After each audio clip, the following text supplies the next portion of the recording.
The grass is still warm from a sun that has already gone down. Somewhere close, a river moves the way it has moved for 10,000 evenings before this one, unhurried, indifferent, following the same low bank it followed yesterday and will follow again tomorrow. Tonight, you are going to walk through one of those ordinary evenings. Not a famous one, not a battle, not a hunt, not a moment that anyone alive at the time would have thought worth remembering. Just a night, 66 million years ago, on a planet that did not yet know it was living through its final hours as the world it had always been. There is no need to hold on to anything tonight. No need to follow a plot, or remember a name, or wait for something to happen. Nothing dramatic needs to happen for this to matter. You are simply here, drifting through the last quiet dusk of the Age of Dinosaurs, before anyone knew it was the last one at all. Let your eyes close if they haven't already.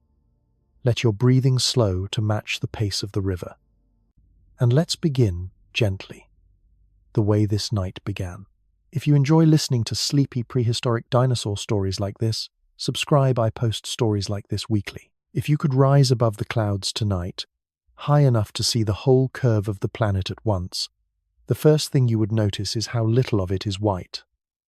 There is no ice cap glinting at either pole, no frozen crown at the top of the world, no pale shield at the bottom.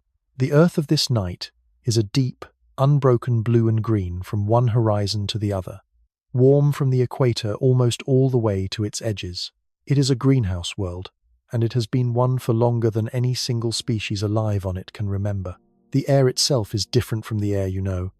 It carries more carbon within it, and that has made the whole planet run warmer, wetter, and more forgiving than the world that will eventually come after it. Forests do not stop where you might expect them to. They do not thin into tundra and give way to ice. Instead, they simply keep going, all the way up toward the northern dark and all the way down toward the southern one.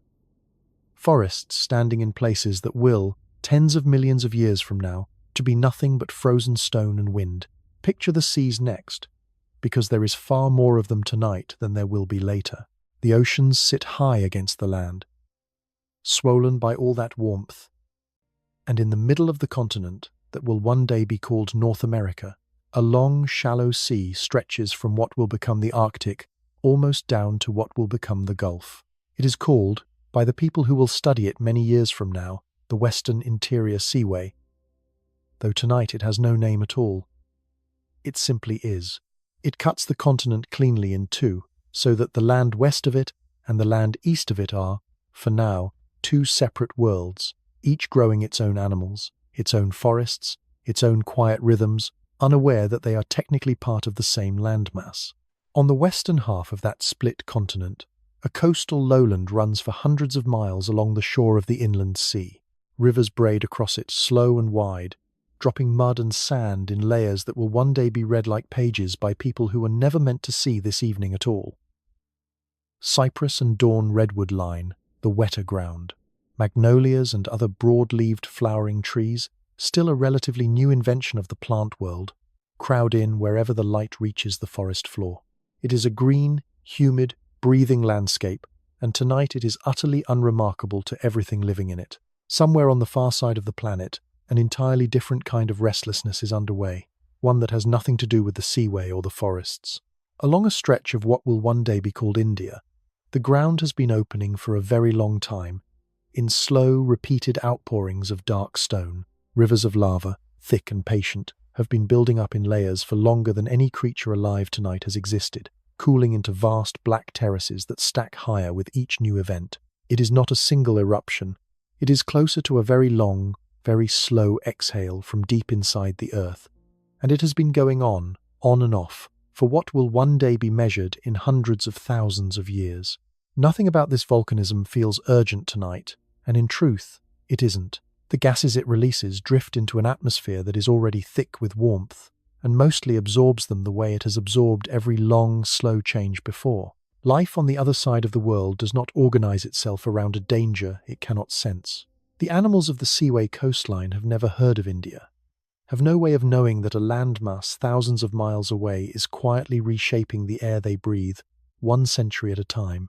It is simply one more thread in a very large and very old tapestry, and tonight, like most nights, the tapestry holds.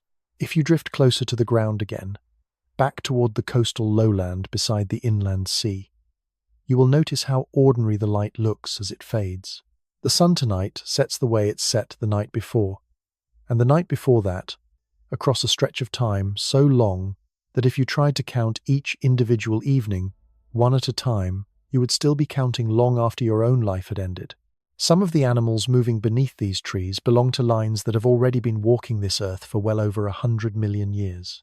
Whole mountain ranges have risen and eroded flat again since their ancestors first appeared, and still, this evening looks, to them, like every other evening they have ever known.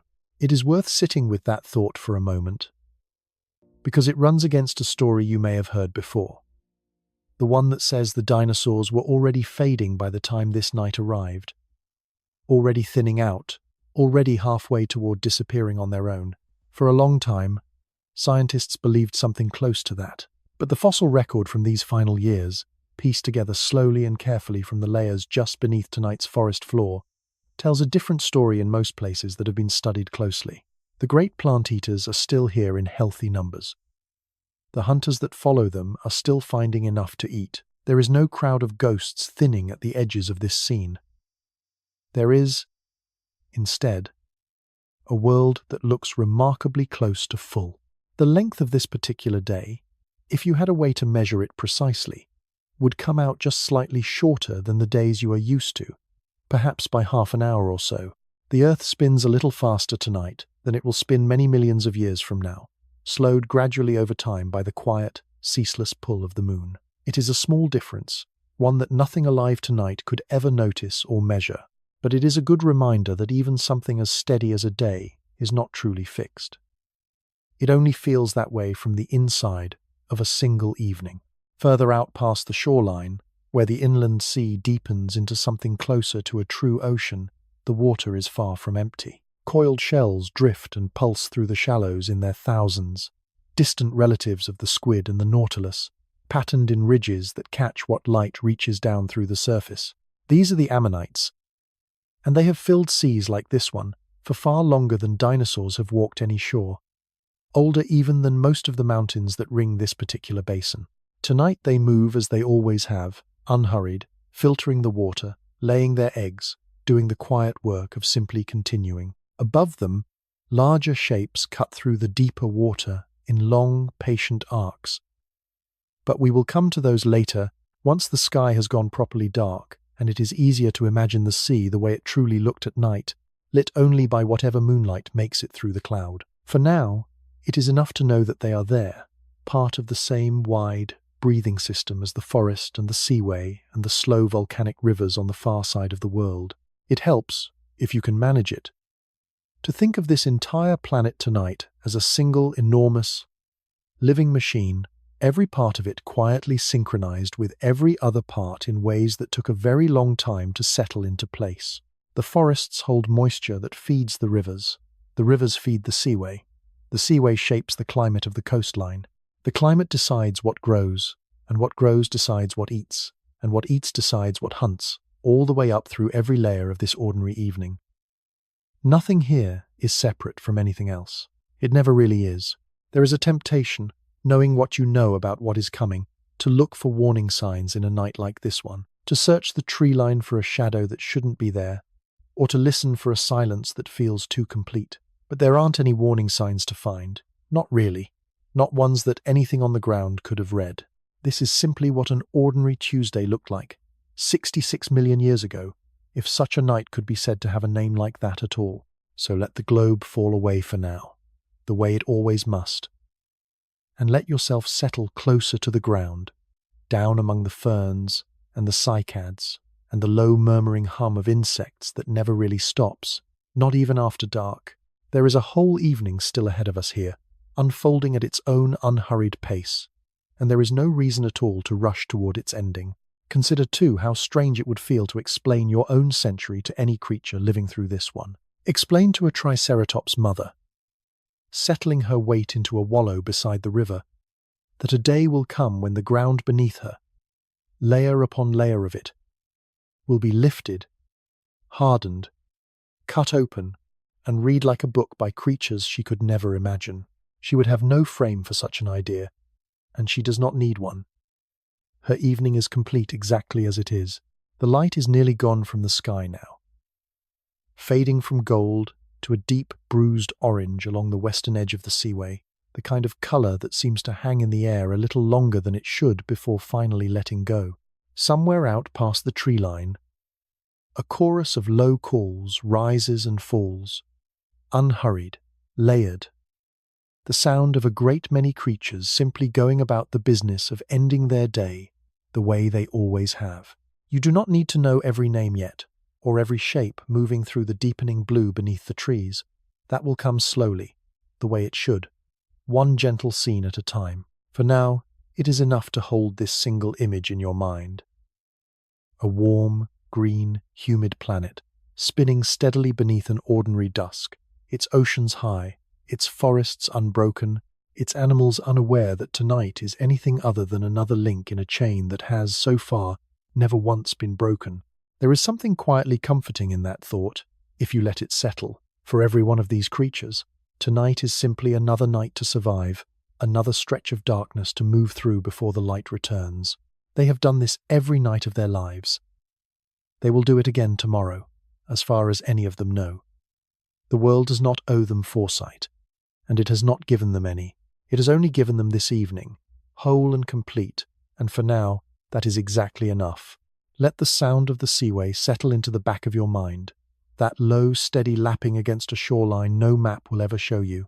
Let the smell of warm mud and cycad resin drift past, thick and green and a little bit sweet. There is nowhere else you need to be tonight, and nothing here is asking anything of you except to notice, softly, and to keep drifting along beside it.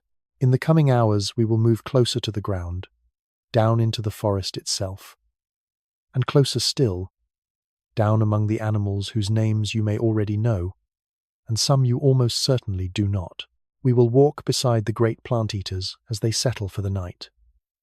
We will listen for the hunters that move once the light has gone. We will find the small, quiet creatures that most stories forget to mention at all.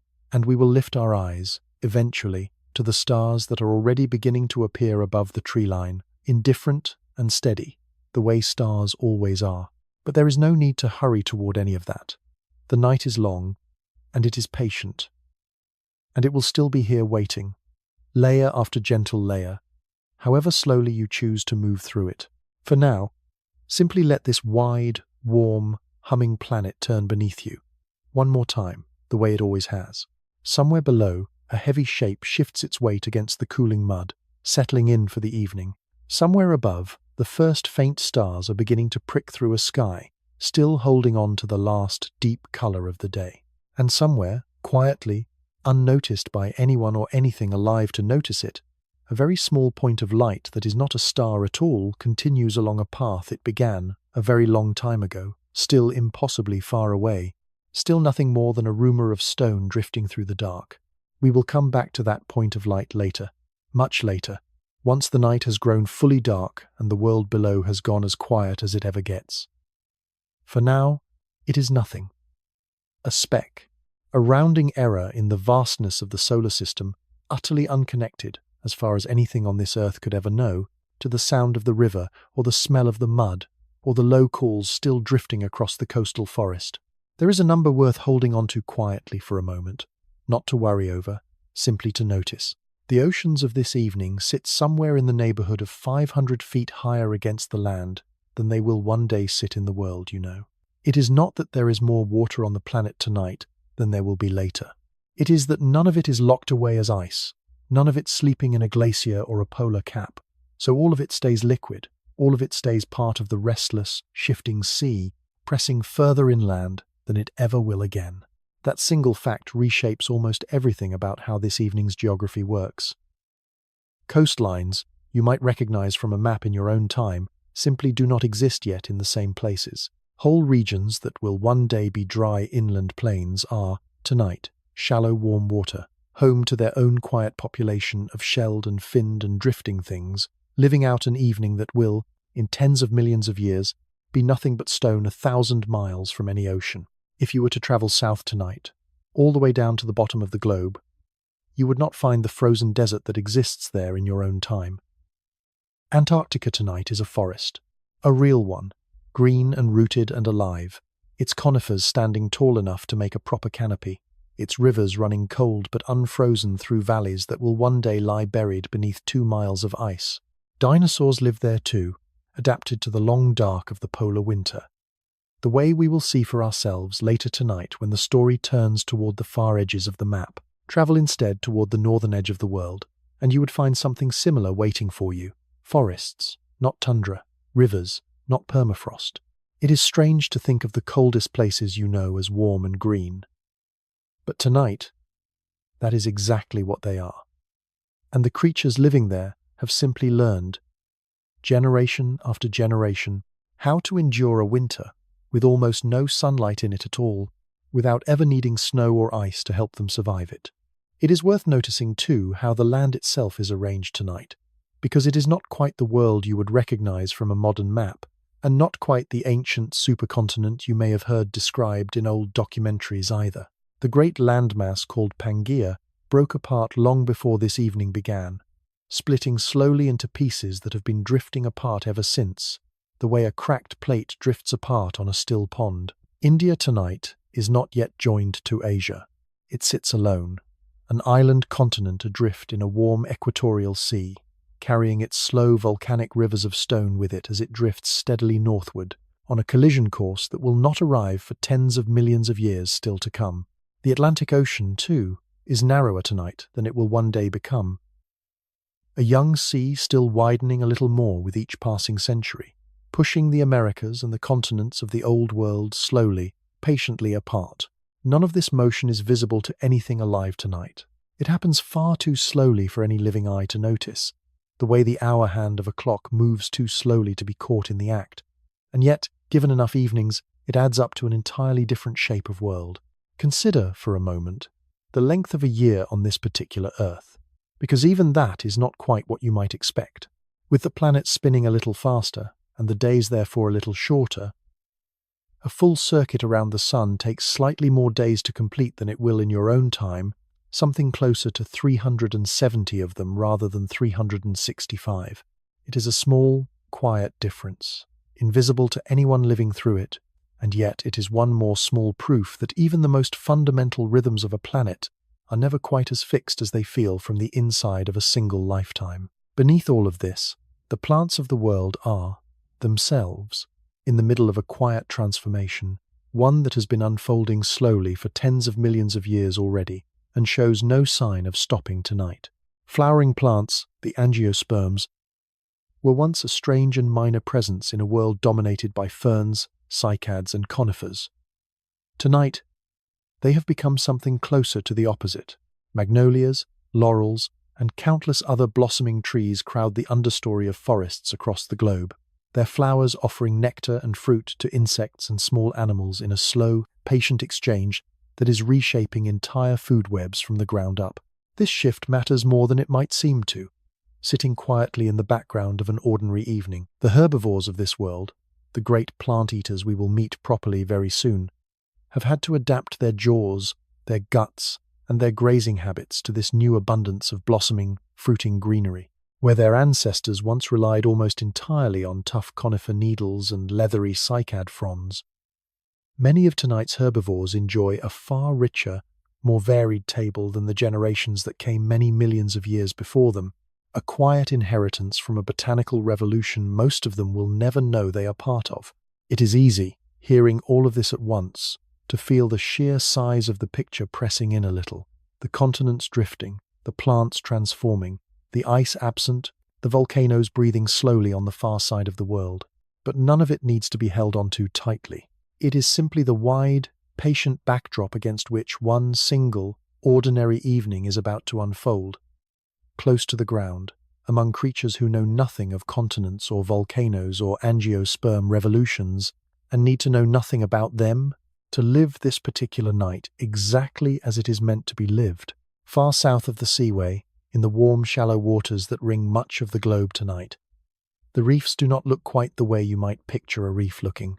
Coral is present, but it shares the shallows with something stranger. Colonies of long, cone-shaped clams called rudists, packed together so densely that they build entire limestone ridges of their own, rising from the seafloor like clusters of stone candles. They are, tonight, some of the most successful reef builders on the planet, and almost nobody alive today has ever heard their name, even though they once filled tropical seas the way coral fills them now. Closer to home, along the shoreline of the inland seaway itself, there is one more quiet detail worth holding, though it asks for nothing from you except to be noticed and then let go. Beneath the shallow water in certain stretches of warm southern sea, thousands of miles from the coastal forest where our story will soon settle, the rock of the seafloor is unusually rich in a mineral called anhydrite, laid down in thick beds over an immense stretch of time.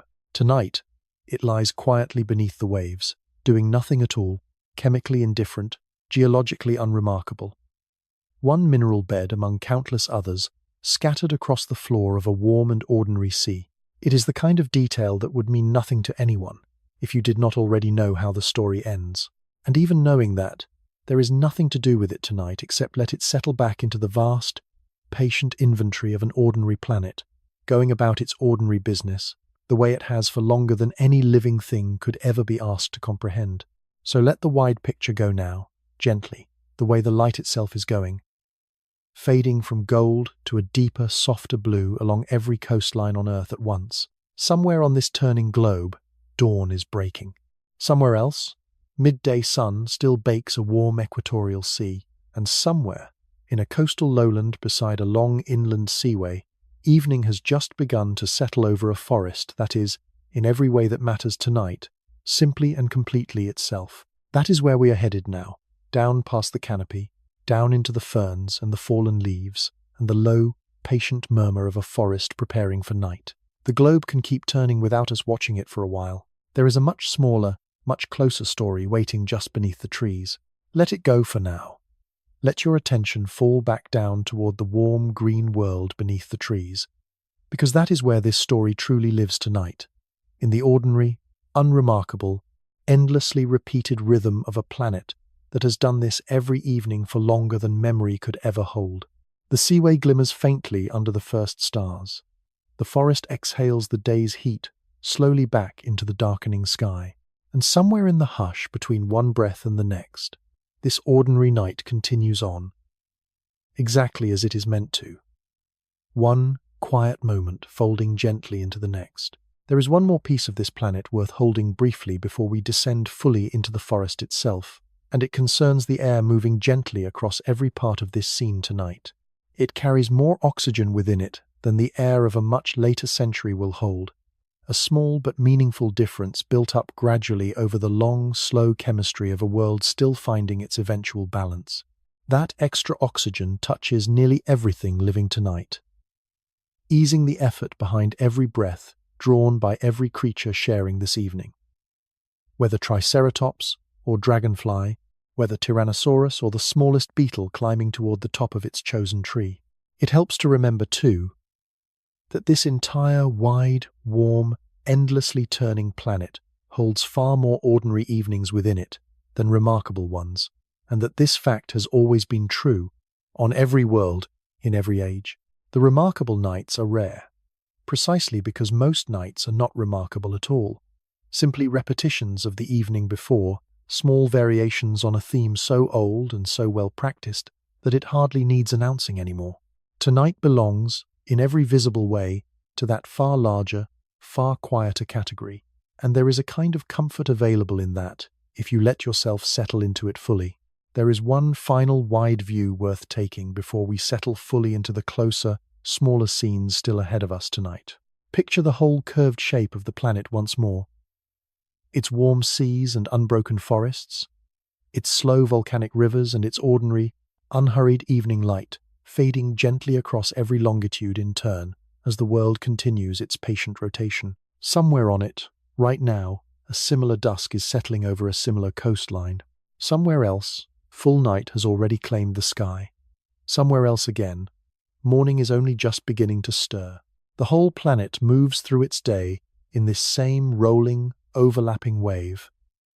No two places ever experiencing quite the same moment together, and yet all of it connected, all of it part of the same single, continuous turning, It is worth remembering, one final time, that everything described so far tonight, the warm seas, the ice-free poles, the drifting continents, the slow volcanic rivers on the far side of the world, exists at a scale that no single creature living through this evening could ever perceive directly.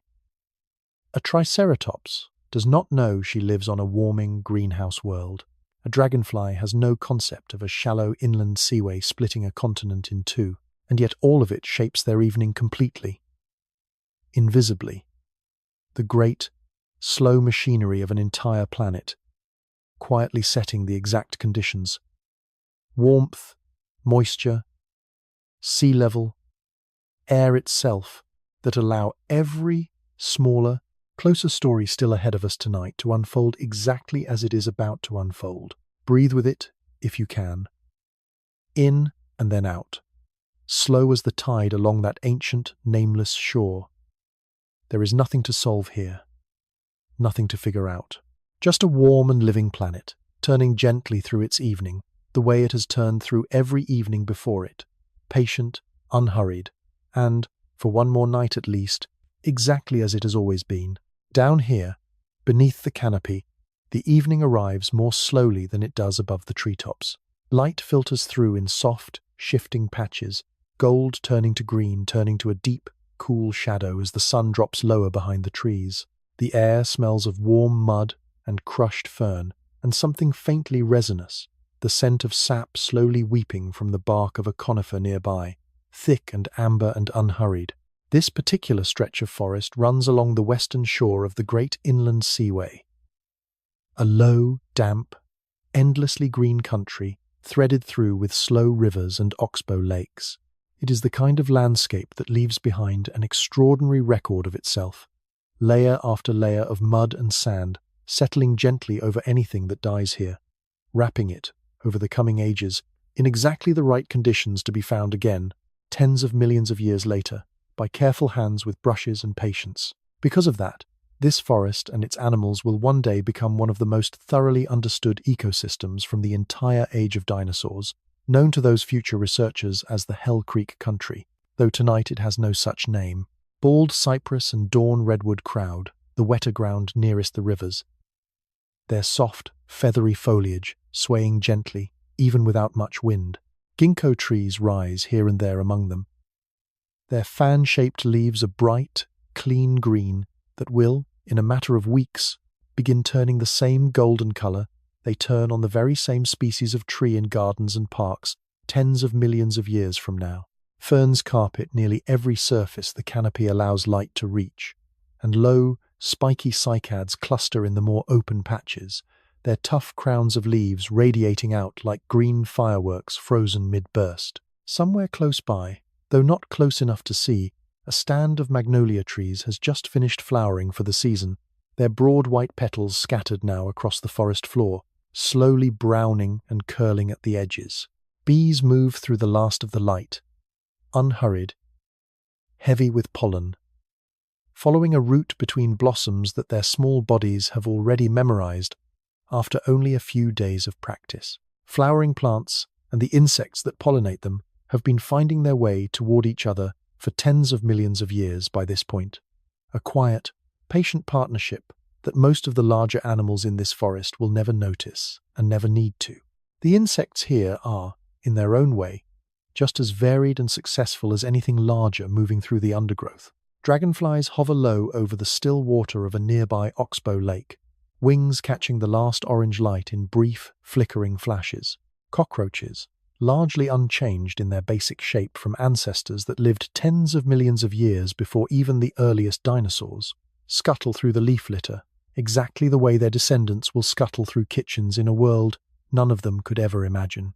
Termite colonies work steadily beneath fallen logs, their long, patient tunnels slowly turning dead wood back into soil, one small mouthful at a time. It is worth pausing on that thought for a moment. The quiet, unglamorous work of decomposition. Because without it, nothing else in this forest would be possible. Every fallen leaf, every dead branch, every animal that dies here tonight without leaving a fossil behind, will be broken down by fungi and insects and bacteria, and folded back into the soil that feeds the next generation of cypress and fern and cycad. It is not a dramatic process, and it never announces itself, but it is happening constantly, all around you, in the dark beneath the leaf litter, the true, quiet engine of the entire forest. Closer to the water, where the ground turns soft and the mud never quite dries out, the world takes on a different rhythm entirely. Paddlefish, strange and ancient-looking even to creatures alive tonight, glide through the murky shallows with their long, flattened snouts sweeping gently back and forth, sensing for the tiny animals drifting in the current.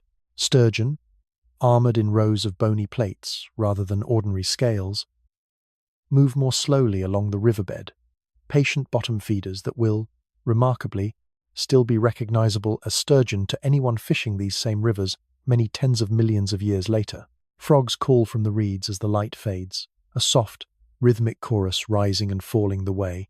Frog choruses have risen and fallen on warm evenings for longer than almost anything else alive tonight has existed in any form at all.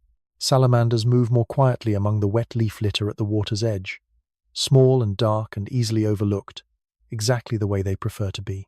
If you were to count every kind of creature living in this stretch of forest tonight, you might be surprised by which group turns out to be the most varied of all. It is not the dinosaurs, though there are plenty of those, and we will meet many of them shortly. It is, instead, the turtles. More than a dozen different kinds of turtles share this particular landscape tonight. From small, soft-shelled river dwellers no larger than a dinner plate to large, heavily armored species that spend most of their lives half buried in mud at the bottom of the slower waterways. It is a strange thing to realize that on the night before the world changes forever, the humble turtle is, by sheer variety, doing better than almost anything else here. Crocodilians move through these waters too, though not the enormous, river-spanning giants that patrolled these same coastlines many millions of years earlier. Tonight's crocodilians are smaller, quicker, closer in size and habit to the alligators and crocodiles you might picture in your own time, lying motionless at the water's edge, with only their eyes and the ridge of their snout breaking the surface. Waiting with the same patient stillness, their descendants will still be practicing an unimaginable span of time from now. Alongside them move stranger shapes, animals that look, at a glance, almost like crocodiles but are not truly related to them at all. These are the Champsosaurs, long-snouted, fish-eating reptiles that have followed their own separate evolutionary path for tens of millions of years, arriving, by coincidence rather than close kinship, at a body plan remarkably similar to the crocodilians sharing their rivers. It is one of nature's quieter tricks, two very different family trees reaching, independently, toward the same successful shape, simply because that shape happens to work extremely well for a creature that hunts fish from ambush in slow, warm water. Above the water, where the canopy opens into patches of clear evening sky, dragonflies give way gradually to the first bats of the coming night, or rather, the first of the small gliding and flying creatures that fill a similar role in this particular ecosystem, since true bats, as you might picture them, are still tens of millions of years away from evolving. Instead, tiny feathered dinosaurs and early birds take up much of that same aerial hunting territory after dark, weaving between the branches after moths and beetles with a quickness that would be easy to miss if you weren't looking closely. The forest floor itself tells its own quiet story, if you know how to read it. Charred, blackened patches appear here and there among the ferns, evidence of wildfires that swept through parts of this landscape in drier seasons past, whether sparked by lightning or by the slow build-up of dry undergrowth catching in the heat of a particularly harsh summer. The forest has recovered from these fires the way forests generally do, ferns and fast-growing shoots pushing up first through the blackened ground, followed slowly by the return of the larger trees. It is a landscape that has learned, over countless repetitions, how to burn and how to heal, long before anyone here could have given either process a name. Fallen logs, some of them enormous, lie scattered through the undergrowth in various stages of decay, providing shelter for small mammals, insects, and the occasional nesting bird. One log in particular, a massive dawn redwood that toppled several seasons ago in a storm, has become something like a small neighborhood of its own, riddled with insect tunnels, patched with fungus, home to at least 3 different kinds of small burrowing mammal that have never once crossed paths with one another, despite sharing the same fallen tree. It is easy, standing in a forest like this one, to feel the sheer density of life pressing in from every direction at once, layer stacked on layer, each one going about its business with no particular awareness of any of the others. The magnolia does not know the bee is finishing its work for the day. The bee does not know the turtle is settling into the mud nearby. The turtle does not know the champsosaur drifting past is hunting the same stretch of shallow water it just left. And none of them know, or could ever know, that a mineral bed thousands of miles away, beneath a warm and unremarkable sea, has absolutely nothing to do with any of them at all tonight. The light continues to fade, gold giving way fully now to a deep blue-violet that seems to rise up out of the ground itself, rather than descend from the sky. Fireflies begin to appear here and there among the ferns, small cold sparks of light blinking on and off in a rhythm meant only for each other, a language of light that insects have been speaking to one another in warm forests for longer than most of the larger animals sharing this landscape have existed at all. Somewhere above the canopy, the last few pterosaurs of the day are making their way back toward the coastline, small dark silhouettes crossing the darkening sky in unhurried gliding arcs. We will meet their larger, stranger cousins properly a little later tonight.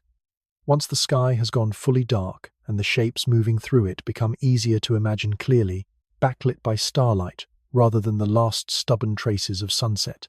For now, it is enough to simply stand here, in this warm, damp, endlessly layered forest, and let the evening settle around you the way it settles around every creature that calls this place home. The frogs keep singing, the fireflies keep blinking, the rivers keep moving, slow and patient, exactly the way they moved this morning and exactly the way they will move again tomorrow, as far as anything living here tonight has any reason to expect. There is no single creature in this forest tonight that understands the whole of it. The turtles and the termites and the champsosaurs and the magnolias all working from their own small, complete understanding of what this place is and what it asks of them. And yet, together, without any of them intending it, they form something whole, something balanced, something that has held steady, in one form or another, for longer than almost anything else on the planet.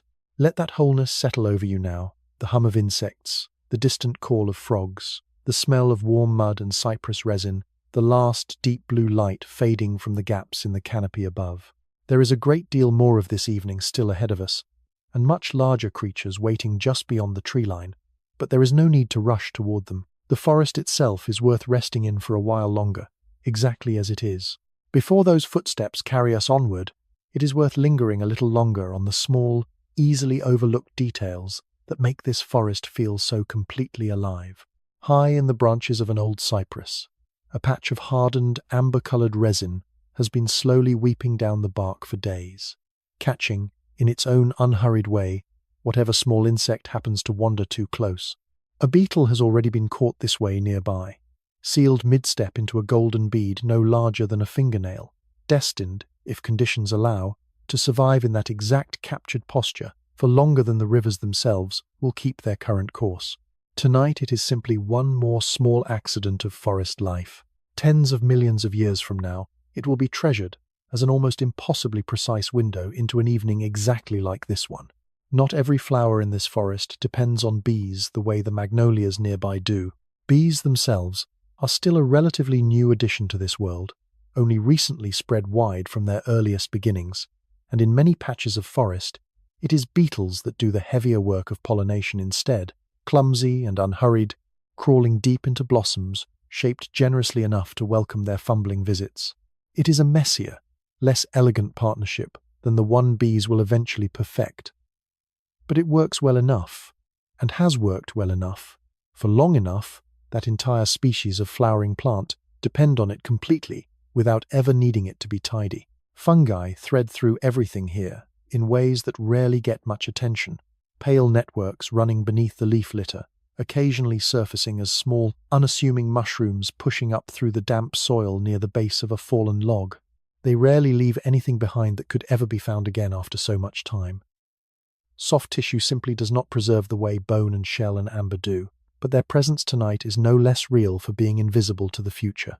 Without them, the endless work of turning fallen wood and dead leaves back into soil would slow to almost nothing, and the whole patient cycle of this forest, growth and fall and return, would eventually grind to a halt. Above the canopy, the first hint of the rising moon begins to catch along the topmost leaves, pale and cool against the fading warmth of the sunset, colours still clinging to the western sky. It is not quite full tonight, a little short of it, waxing toward a fullness it will reach in a few more evenings, exactly as it has waxed and waned above this same forest, for longer than anything alive tonight could ever be asked to count. Its light will matter a great deal once true darkness settles in fully, guiding the movements of hunters and hunted alike through hours when the sun offers no help at all. A soft chorus of clicking and buzzing rises now from somewhere deeper in the undergrowth.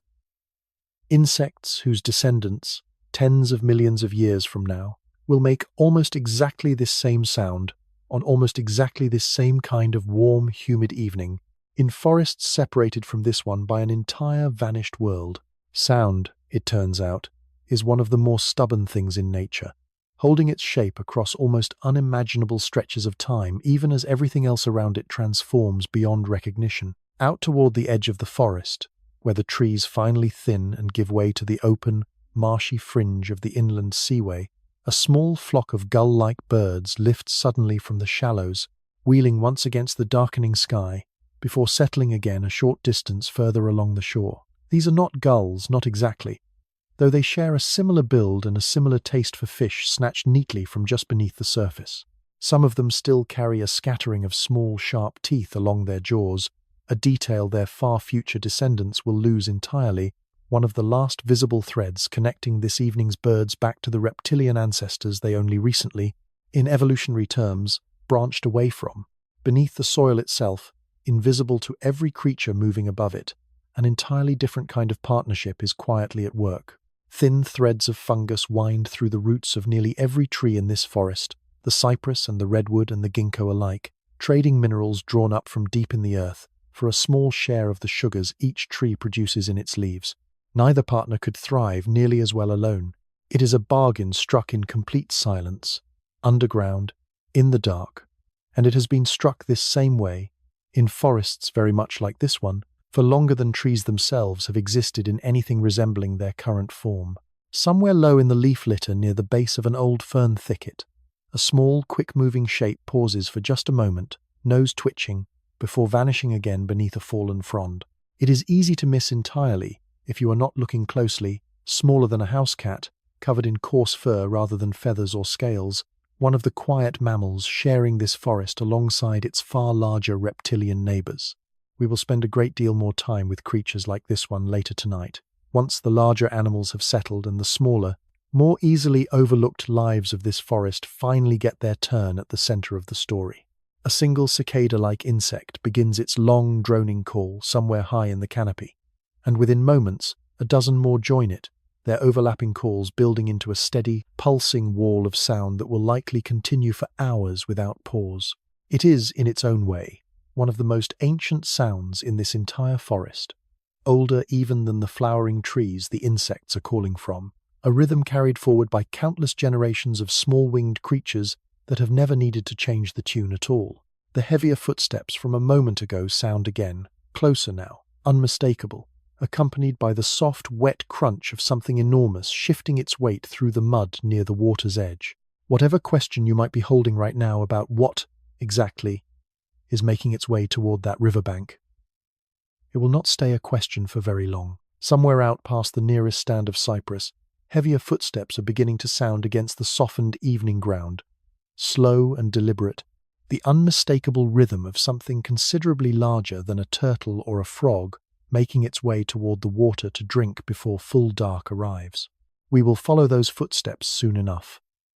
Out of the deep forest and into the open, grassy margins where the great plant-eaters of this world gather each evening, exactly as they have gathered on every ordinary evening that came before this one. There is a particular kind of quiet that settles over a forest in the last few minutes before full dark, a hush that is not really silence at all, but something closer to a held breath, every creature adjusting itself, almost imperceptibly, from the rhythms of daylight into the rhythms of night.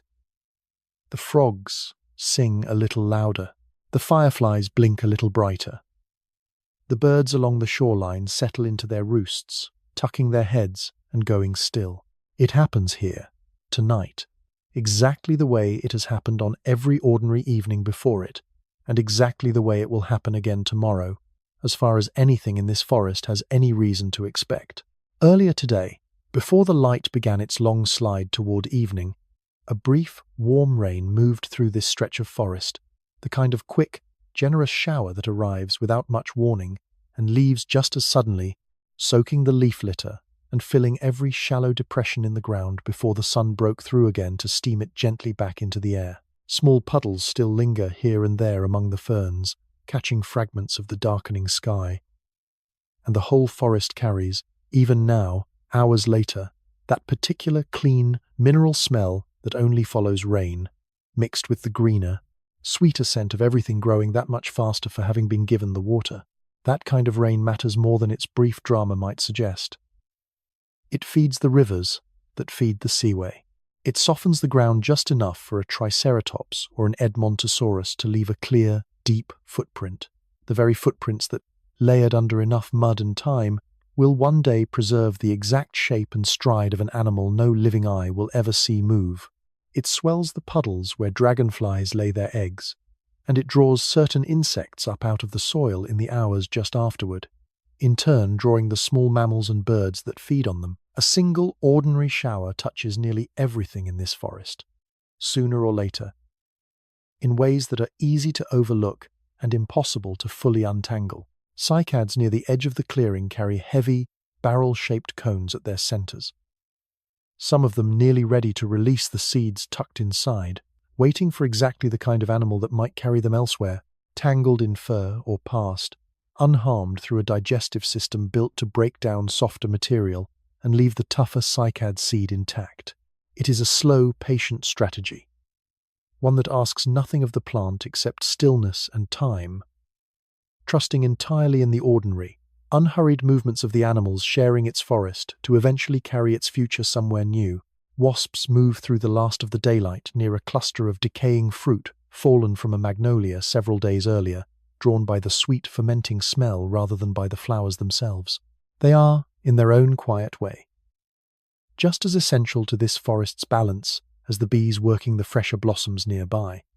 Though their role tends to be forgotten more easily, pest control and decomposition, rather than the more celebrated work of pollination. Both jobs matter. Neither one announces itself as more important than the other. The forest simply relies on all of it happening, quietly, at once. A beetle nearly the length of your finger works its way steadily up the trunk of an old conifer, wing cases catching a brief flash of the day's last light before it disappears into a crack in the bark. Insects like this one will go on to become, by sheer number of individual species, one of the most successful cryptonarimals this planet will ever produce, vastly outnumbering every dinosaur, mammal, bird, and reptile combined in this forest and in every forest that will ever follow it. Tonight, this single beetle knows nothing of any of that. It simply climbs, following whatever quiet instinct tells it there is something worth reaching near the top of this particular tree. Somewhere deeper in the undergrowth, a small burrow spider has finished repairing a web damaged by the earlier rain. Each strand rebuilt with the same patient, repetitive care its ancestors have practiced for tens of millions of years already, long before anything resembling a dinosaur ever existed to share a forest with it. It waits now, at the center of its work, motionless, nearly invisible against the mottled bark behind it, prepared to hold that same patient stillness for as long as the night requires.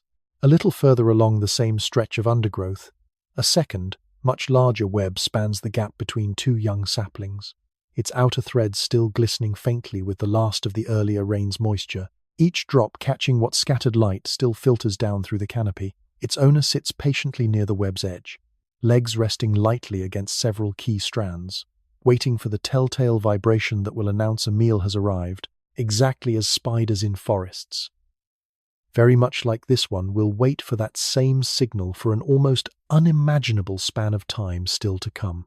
Near the base of the same fern thicket, A cluster of small, pale mushrooms has pushed up through the damp leaf litter sometime after the earlier rain, their caps still soft and faintly luminous in the deepening dark, feeding on the same slow decay that quietly sustains so much of this forest's floor. They will likely be gone within a few days, consumed by insects, or simply collapsed back into the soil that produced them, their brief, unremarkable appearance leaving no more lasting trace than a single evening's rainfall, and yet performing, in that short span, exactly the same essential work every other fungus in this forest performs constantly, turning what has died into what will feed whatever grows next. But for just a little longer, stay here among the ferns and the fading light, and let the forest breathe one more slow, unhurried breath around you, warm and green and entirely unaware of anything except the simple, quiet work of continuing to exist for one more night. The great herbivores. The trees opened suddenly into a wide, marshy clearing along the edge of the river, and there, standing knee-deep in the shallows with water still dripping from its lowered head, is the source of those heavy footsteps. A Triceratops, enormous and unhurried, drinking her fill before the light disappears entirely. Her great bony frill catches what remains of the sunset, a deep, weathered brown along most of its surface, though if you could see it clearly in full daylight, you might notice a faint reddish flush near the edges, the kind of color living tissue takes on when blood moves close beneath the surface of the skin. That detail matters more than it might seem to. For a long time, people imagined the Triceratops' frill as something closer to solid armor, plain and functional and nothing more. But the bone itself tells a different story to anyone who studies it closely. A story written in the countless tiny channels and grooves where blood vessels once ran just beneath the surface. A frill that, well supplied with blood, was almost certainly capable of flushing with color the way a face flushes, whether from exertion or heat or the simple act of being seen by another Triceratops nearby. She's not entirely alone tonight, though Triceratops like her rarely travel in the large, coordinated herds you might picture for some of the other plant-eaters sharing this landscape. A little further along the riverbank, two younger Triceratops move together. Not quite adults yet, their frills still thinner and less developed, their three signature horns still growing toward the length they will eventually reach. Whether they are her offspring from a previous season, or simply two young animals traveling loosely alongside an older one for the added safety of numbers, is impossible to say for certain, watching from here. Either way, they keep a respectful distance, grazing on low ferns and fallen magnolia leaves while she finishes drinking. It is worth knowing, watching her stand there in the fading light, that animals like her will turn out to be almost unreasonably common in the fossil layers left behind by this particular stretch of time and place. Of all the large dinosaurs that lived through these final years, Triceratops and its close relatives will be found again and again, more often than almost any other kind of large animal from this world. A quiet testament to just how well this particular body plan, the horns, the frill, the low sturdy build, worked for the challenges of this particular evening's world. Further along the clearing, where the ground opens even wider into a broad, grassy floodplain, a very different kind of herd has already gathered for the evening. Dozens of Edmontosaurus move together in a loose, shifting crowd, their long, duck-billed faces lowered to crop at the low ferns and horsetails covering the ground. They are graceful in their own way despite their size, moving on all fours while grazing but capable, when startled or hurried, of rising onto their two powerful hind legs and covering ground with surprising speed. Their mouths, when you look closely, are unlike almost anything else moving through this landscape. Packed behind that broad, toothless beak at the front are hundreds upon hundreds of small, tightly interlocking teeth, arranged in rows that work together almost like a single grinding surface, constantly replacing themselves as older teeth wear down from the endless work of processing tough plant fiber. It is one of the most sophisticated chewing systems that will ever exist among plant-eating animals, reptile or otherwise, capable of breaking down vegetation with an efficiency that would not feel out of place in a much later era. A few of the adult Edmontosaurus carry a small, soft crest of skin just above their eyes, most visible now as the fading light catches it at just the right angle. It deflates and inflates slightly as they move, and though nobody watching tonight could know its full purpose, it seems reasonable enough to guess that it plays some part in how these animals recognize each other or communicate mood across the crowded, noisy business of herd life.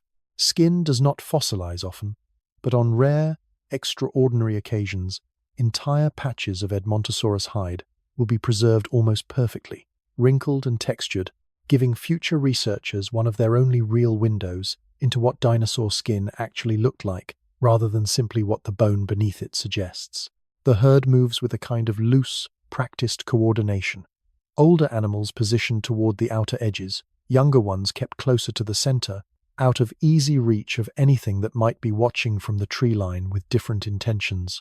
It is not a rigid formation, nothing so deliberate as a military maneuver, but it is not entirely random either, the quiet result of thousands of ordinary evenings spent learning, generation after generation, that there is safety in numbers and safety in position. Somewhere near the back of the herd, a low, resonant call rises briefly above the general murmur of grazing and shifting bodies, deep enough that you feel it as much as hear it, a sound that seems to travel through the ground itself as easily as through the air.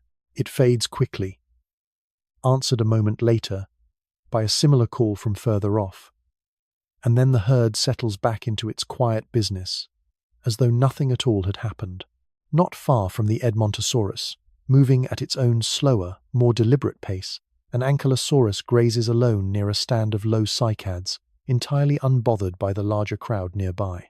Its body is a low, wide fortress of bone, thick plates fused directly into the skin along its back and flanks, small nodules of armor even studding its eyelids. Nothing about its posture suggests urgency. Nothing about its build requires it. There are very few hunters in this forest capable of doing this animal serious harm, and it moves through the evening with the particular unbothered calm of a creature that has, quite literally, very little left to fear. If you could see inside its skull, you would find something stranger than the armor outside it. The nasal passages of an Ankylosaurus twist and loop in an almost impossibly complicated path before finally reaching the lungs, far more convoluted than the simple, straight route you might expect. Nobody watching this animal graze tonight could guess at the reason. But it is a detail that will fascinate researchers many tens of millions of years from now, once they finally gain the ability to see inside a skull like this one without breaking it open. The leading guess is that all that extra length and twisting helps warm and moisten the air before it reaches the lungs, and quite possibly gives this animal's calls, whatever they sound like, a deeper, richer resonance than a simpler passage ever could. Its tail, thick and heavy, swings gently with each step, tipped at the very end with a solid, rounded mass of fused bone. It has never needed to use it tonight, and it may not need to for many nights still to come. But the weapon is always there, always ready, carried along without any particular effort, the way you might carry a heavy set of keys without noticing their weight after enough years of habit. A little further from the water, where the ground rises slightly and the vegetation grows sparser, a small, quick group of Thescelosaurus moves through the undergrowth with an entirely different energy than the larger animals nearby. Roughly the size of a large dog, built for speed rather than defense, they dart between patches of fern with quick, bird-like movements, pausing often to lift their heads and check the tree line before returning to feed. Where the Triceratops and Ankylosaurus rely on size and armor to feel safe, animals like these rely on alertness and quickness instead, an entirely different strategy for surviving the same evening in the same forest. Higher up on a low ridge overlooking the clearing, a solitary Pachycephalosaurus stands watching the herd below, its thick, domed skull catching the last traces of orange light along its rounded surface. The dome itself is remarkable up close, more than several inches of solid bone in places, thick enough that you could strike it firmly and do very little damage to whatever lies beneath. Exactly how, or how often, these domes were put to use remains one of the more debated questions among the creatures of this world, at least among the researchers who will eventually study them. Some evidence suggests these animals lowered their heads and met each other directly, dome to dome, in brief, controlled contests. Other evidence suggests something gentler, perhaps a glancing blow to the flank rather than a full head-on collision, a display of strength rather than a genuine test of it. Either way, nothing that dramatic is happening tonight. This particular Pachycephalosaurus simply watches, patient and still, before eventually turning and moving off along the ridge toward wherever it intends to spend the night. It is worth noticing watching all of these different animals share the same stretch of evening landscape. How little conflict actually passes between them. The Triceratops does not compete with the Edmontosaurus for food, favoring different plants at different heights. The Ankylosaurus does not compete with either of them. Its low grazing height and tough digestive system, suited to coarser vegetation, the others largely ignore. Even the swift little Thescelosaurus and the solitary Pachycephalosaurus fit into gaps the larger herbivores leave open, each species carving out its own quiet corner of the same shared evening.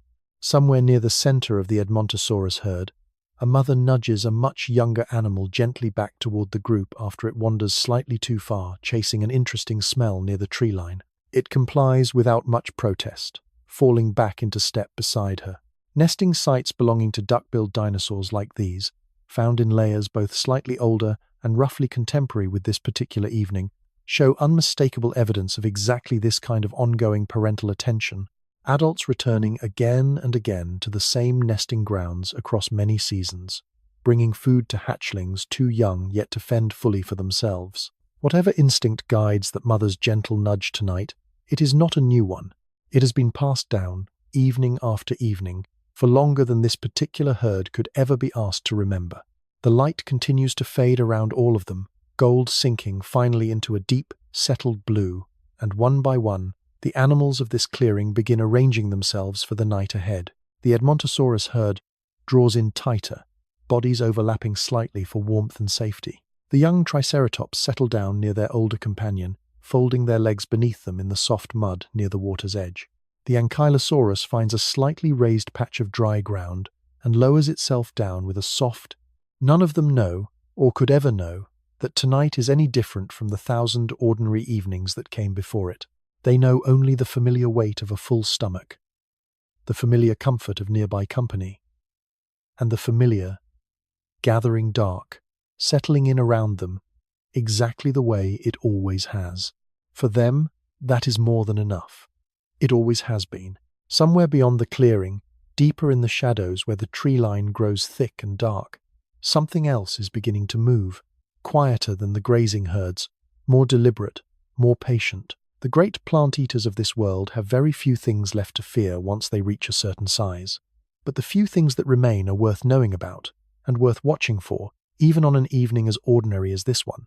There is a small mystery folded into the Triceratops resting near the water tonight, one that will take a very long time for anyone to even notice, let alone begin to untangle. Some researchers, many tens of millions of years from now, will come to wonder whether a different, larger frilled animal they have separately named pterosaurs is not truly a separate creature at all, but simply what a Triceratops becomes in its final, fully mature years, its frill thinning and its skull reshaping itself gradually with age, in ways that make an old individual look, at first glance, like an entirely different species. It is the kind of question that sounds simple and turns out to be enormously difficult to answer, and even now, among the people who study these things most closely, it remains genuinely unsettled, watching her drink quietly at the river's edge tonight.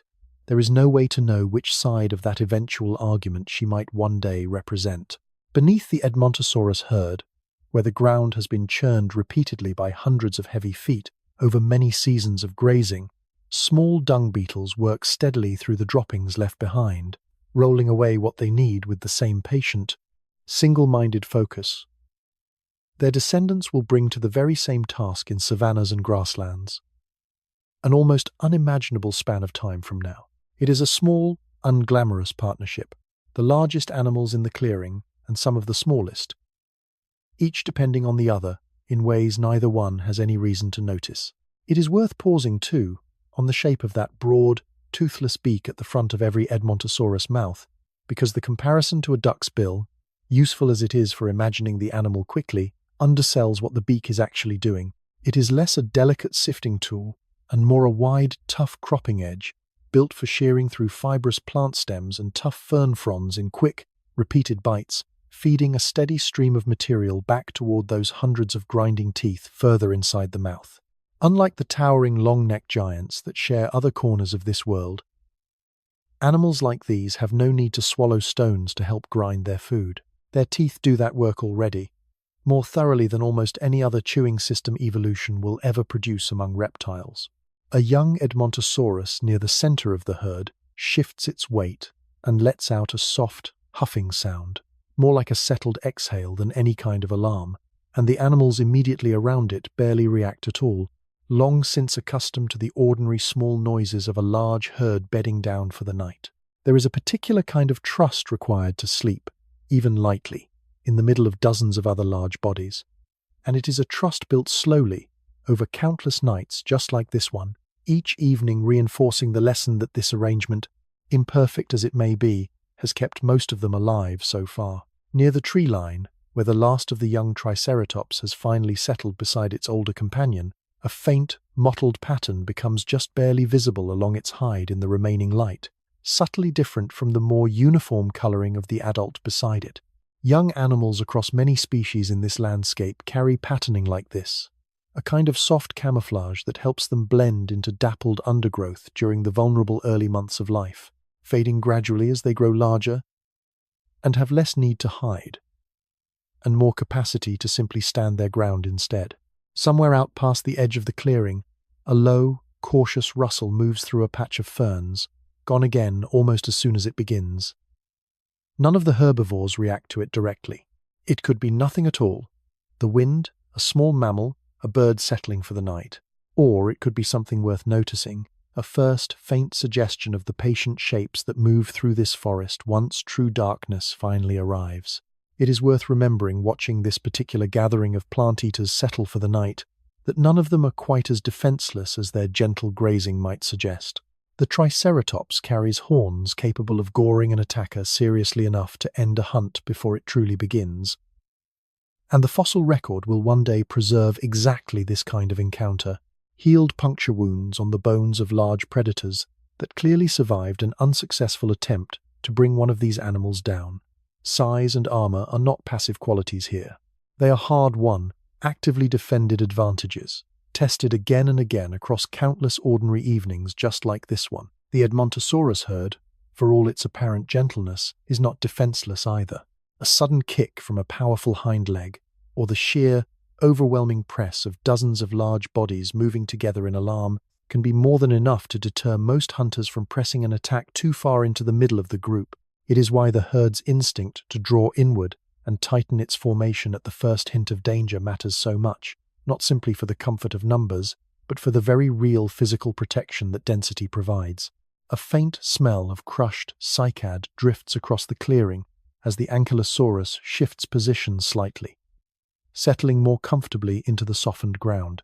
Its armor plating, seen this close in the day's last light, is not a uniform grey, the way illustrations of it will sometimes suggest many millions of years from now. It carries subtle variation across its surface, patches slightly darker or lighter depending on age, wear, and the particular mix of minerals absorbed into the bone as it grew, a quiet reminder that even the most heavily armored animals in this world are still, underneath everything, living tissue rather than simple stone. Somewhere above the clearing, a bat-sized shape flits briefly across the last strip of visible sky, gone again before it can be identified clearly.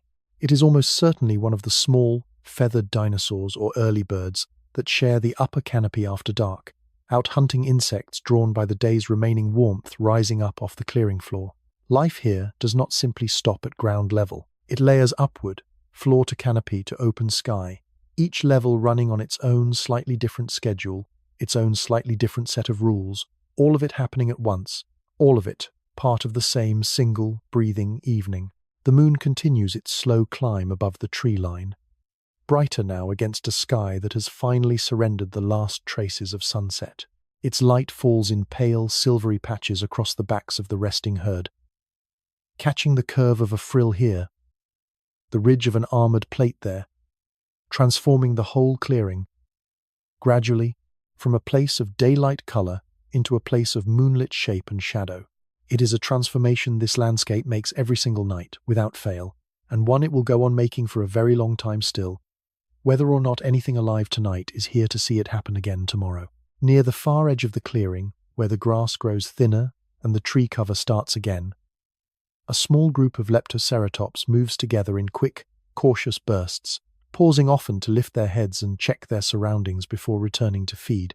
Distant, considerably smaller relatives of the Triceratops resting by the river, they carry only the faintest suggestion of a frill and no real horns to speak of, relying instead on speed and constant vigilance rather than size or armament.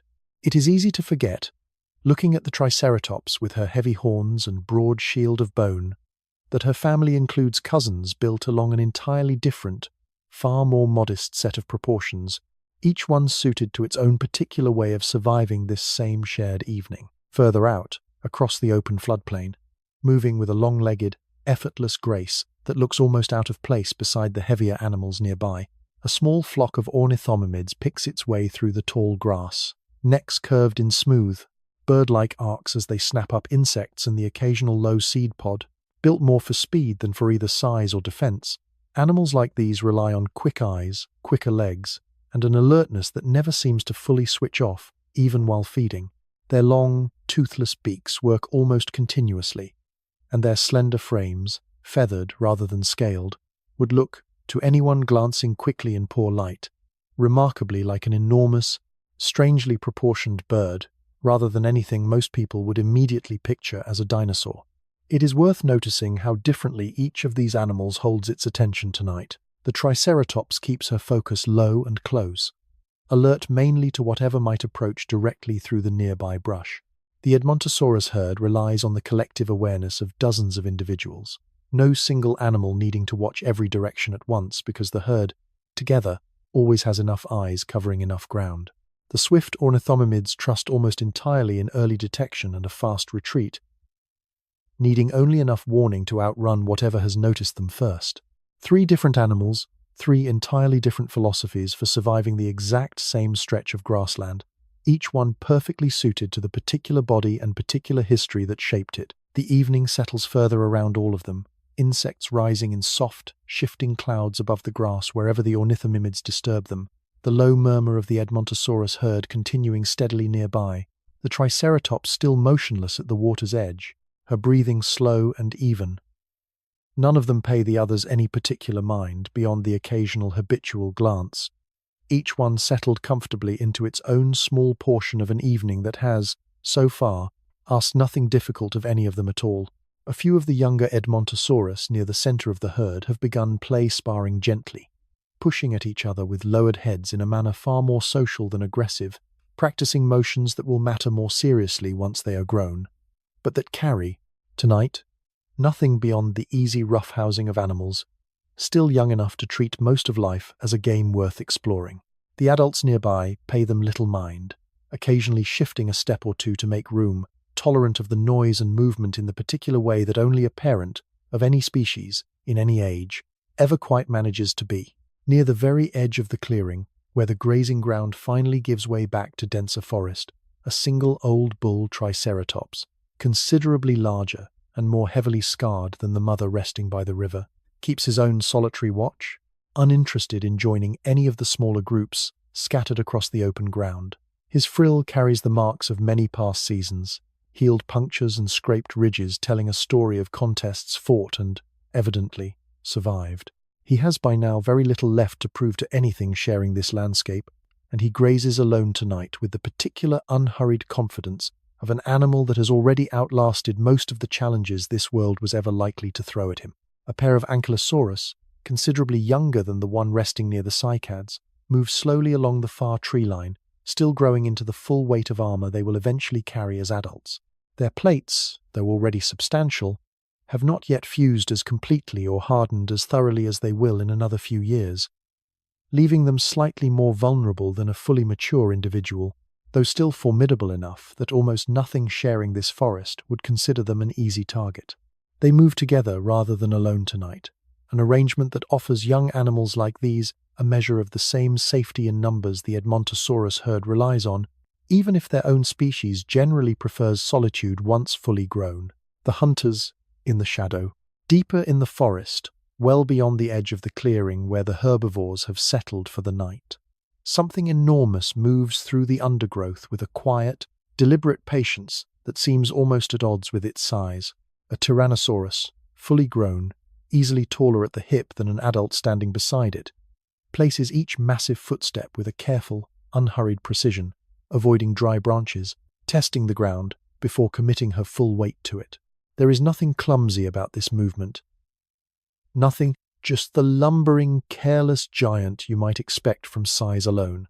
She is, in this moment, doing everything she can to be quiet, and for an animal her size, she is remarkably good at it. Her eyes, small compared to the rest of her skull but sharper than almost anything else in this forest, face slightly forward rather than out to either side, giving her a wide, overlapping field of view, very similar in principle to your own. That kind of forward vision is what allows a hunter to judge distance accurately, to know exactly how far away a target truly is before committing to the enormous effort of a charge. It is one of the quieter, less celebrated advantages she carries into every evening, easy to overlook next to the teeth and the bite, but every bit as essential to her survival as either one.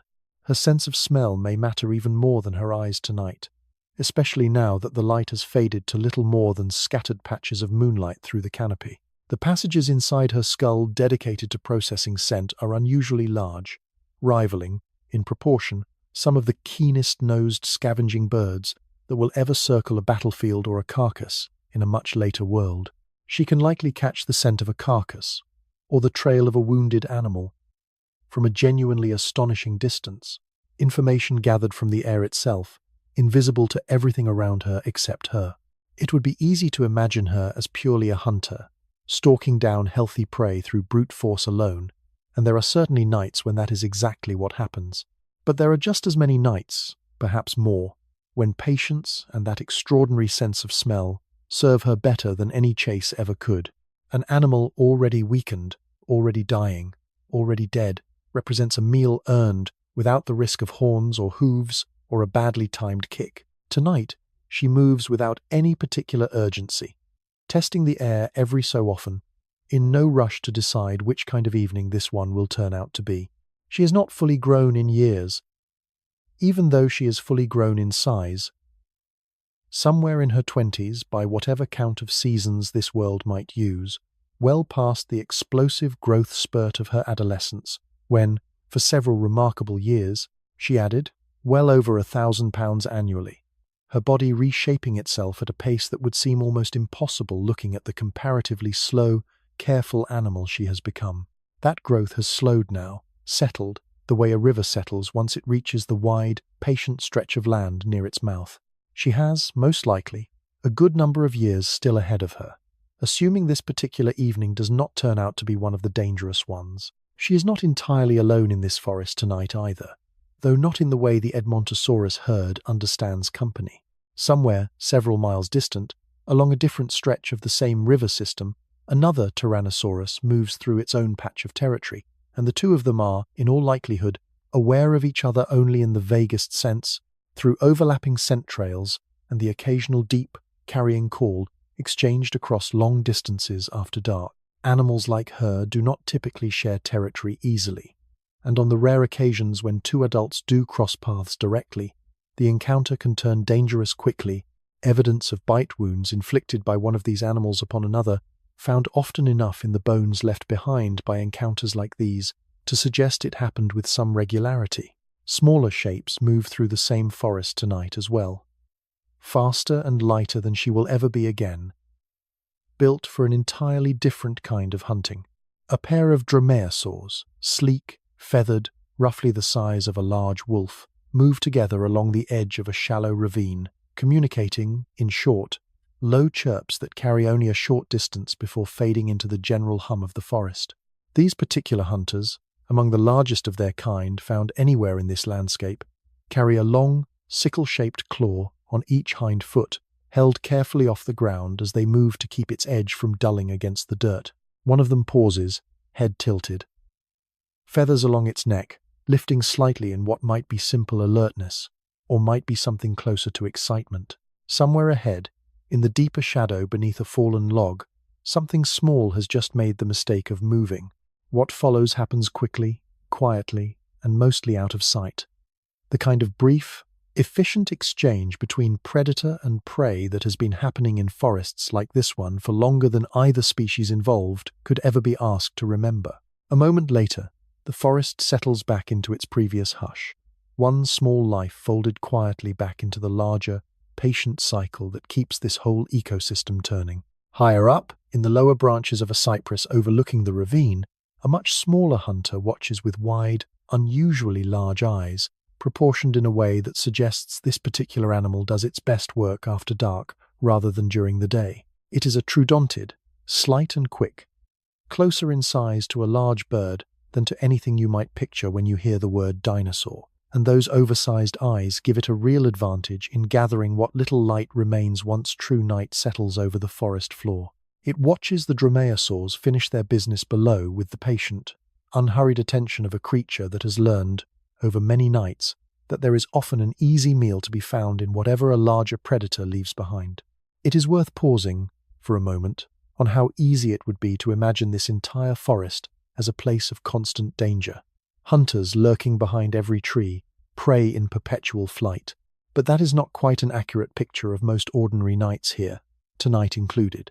Predators like the Tyrannosaurus spend the overwhelming majority of their time simply existing, walking, resting, testing the air, going long stretches without any dramatic encounter at all. Hunting, when it happens, is a brief, intense exception carved out of many long, quiet hours of patient, unremarkable movement through a forest that mostly, on most nights, simply lets them pass through it undisturbed. There is an old idea, popular for a long time in the years before this evening will be properly studied, that suggests some of the smaller predators found in layers near this one might not be their own separate kind of animal at all, but simply younger versions of the Tyrannosaurus herself, not yet grown into the size and shape she carries tonight. It remains, even many tens of millions of years from now, a genuinely open question among the people who study these bones most closely, one skeleton at a time, trying to decide where the line falls between a juvenile of one species and a fully grown adult of another. Watching her move through the dark tonight, broad-shouldered and unmistakably an adult, it is easy enough to imagine a smaller, leaner version of this same animal moving through this same forest a decade or two earlier, and to wonder whether some of what future researchers will call an entirely different creature is really just an earlier chapter of a story like hers. The Tyrannosaurus pauses near the edge of the ravine now, testing the air once more, catching perhaps the faint, lingering scent of whatever the dromaeosaurs left behind further down the slope. She does not hurry toward it. There is no particular need to. Whatever remains will still be there in a few minutes.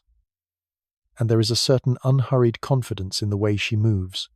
The confidence of an animal that has rarely, in her adult life, needed to compete urgently for anything at all. Somewhere behind her, back toward the clearing where the great herbivores are settled for the night, nothing has changed. The Edmontosaurus herd remains tightly gathered, the Triceratops and her young companions still resting near the water's edge. The Ankylosaurus motionless beneath the rising moon. Whatever calculation is happening in the mind of the predator moving through the darker part of this forest tonight, it has not so far turned toward them. Tonight, at least for now, remains an ordinary one for every animal in this particular stretch of woods. It is worth remembering, too, that for every dramatic encounter that leaves a mark clear enough to be found and studied many millions of years later, healed bite wounds, broken and regrown bone, there are countless other nights that leave no mark at all, nights where a hunt fails quietly, or never truly begins, or simply resolves itself in favor of the prey without any lasting evidence behind it. The fossil record, remarkable as it is, only ever captures the exceptions, the moments dramatic or unusual enough to leave a permanent trace. The overwhelming majority of nights like this one, in this forest, pass by leaving nothing behind at all, except the simple, uncelebrated fact that most of the animals living through them survive to see the next one. The moon has risen fully clear of the tree line now, casting the whole forest in pale silver light, broken by shifting patches of deep shadow wherever the canopy still holds. The Tyrannosaurus moves on, unhurried, following the last trace of scent down toward the ravine, and behind her, the forest closes back over the space where she passed, the way it always does, leaving no lasting sign that she was ever there at all beyond the faint, fading impression of an enormous footprint slowly filling with the night's gathering dew. It is easy, thinking about a predator this size, to picture her as constantly ravenous, driven by hunger in every waking moment. In truth, an animal built the way she is built can very likely go a long while between substantial meals when it needs to, her body storing what it can, and drawing on those reserves patiently across the quieter stretches. A single large kill, or a large enough scavenged carcass, may carry her comfortably through several days or more without any pressing need to hunt again. Tonight may simply be one of the ordinary nights spent testing the air, marking the edges of her territory, and returning eventually to rest, rather than one that ends in any kind of dramatic encounter at all. Further along the ravine, the two dromaeosaurs have finished their meal and settled into a patch of dense fern to rest. Feathers fluffed slightly against the cooling night air. They do not sleep the way you might picture sleep, not entirely, some part of each animal remaining alert even in rest, ready to react instantly if the wrong kind of movement disturbs the stillness around them. It is a light, watchful kind of rest, the same kind practiced by countless small and mid-sized animals sharing this forest with far larger, far more dangerous neighbors. The troodontid in the branches above has moved on now, drifting silently through the canopy toward a different hunting ground further along the ravine, its oversized eyes catching what starlight filters down through gaps in the leaves. Animals built the way it is built, with such large eyes relative to the rest of its skull, are almost certainly doing at least some, and quite possibly most, of their most active hunting after the sun goes down, a pattern quietly at odds with the popular image of dinosaurs as exclusively daytime creatures, an image that owes more to how the word dinosaur eventually came to be imagined than to how any of these animals actually lived their lives. In fact, night in a forest like this one is never truly empty of activity, no matter how quiet certain stretches of it can feel. Different hunters simply take their turns, some working the fading light of dusk, others favoring the deep hours after full dark, still others waiting for the pale grey hush just before dawn. The forest does not belong to any single shift. It belongs, across the full turning of a day, to all of them in sequence, each species finding its own particular slice of time in which it does its best, quietest work. Somewhere behind the Tyrannosaurus now, back the way she came, a faint smell of crushed vegetation and disturbed mud marks the trail of her earlier passage, already fading under the steady work of insects and settling dew. By morning, little will remain to mark that she walked this particular path tonight at all, beyond a few flattened ferns and the deep, unmistakable impressions of her feet, slowly filling in at the edges as the softened ground remembers, briefly, the shape of what pressed into it. It is worth holding for a moment, the strange, quiet dignity of an animal like this one moving alone through the dark, entirely unaware of how thoroughly she will one day be imagined, argued over, reconstructed, and studied by creatures that do not yet exist and cannot yet imagine her in return. Tonight, she is simply herself, a large, careful, hungry, or not quite hungry animal, making her way through a forest she knows intimately, testing the wind, listening to the settling calls of a herd she has decided, for tonight, not to trouble. The dromaeosaurs shift positions slightly in their fern bed, one of them lifting its head briefly to scan the ravine before settling again. Their feathers, dark and slightly iridescent where the moonlight catches them at the right angle, would surprise almost anyone picturing this scene from a much later century, expecting scales rather than something closer to the plumage of a hawk or an owl. It is one of the quieter revolutions in how this whole world will eventually come to be understood. The slow, patient realization that so many of its hunters, large and small, wore something far closer to feathers than to the leathery hide once assumed to cover them. Not every predator moving through this forest tonight relies purely on stealth and muscle. Nearer to the river, in a patch of reeds not far from where the Triceratops rests, a strange, hunched shape picks its way carefully through the shallows, roughly the size of a large ostrich, with a short, deep, parrot-like beak and a curious, almost comical crest of bone rising from the back of its skull. This is an oviraptorosaur, an omnivore rather than a dedicated hunter, and its diet tonight might include almost anything it happens to find convenient. A handful of unguarded eggs, a slow-moving lizard, tender young shoots along the water's edge, or a mouthful of shellfish pried carefully from the mud. Where the Tyrannosaurus commits fully to one identity, hunter first and scavenger second, this smaller, stranger animal simply takes whatever the evening happens to offer, adapting its choices meal by meal rather than committing to any single strategy at all. It moves with quick, bird-like steps along the water's edge, pausing every so often to tilt its head and examine something half buried in the mud before either dismissing it or snapping it up in one economical motion. There is something almost cheerful in its movement, compared to the heavier, more deliberate pace of the true predators sharing this same stretch of forest. An animal that has built its entire survival strategy around flexibility rather than force, and seems, in its quick, curious way, rather good at it. The Tyrannosaurus, still moving toward the ravine, passes close enough to catch a brief trace of the Oviraptorosaur's scent on the night air, but shows no particular interest in pursuing it directly. An animal this quick, this alert, moving through terrain this cluttered with reeds and shallow water, would cost more effort to catch than it would likely be worth, and a predator this experienced has long since learned which pursuits are worth beginning and which are better left for an easier night.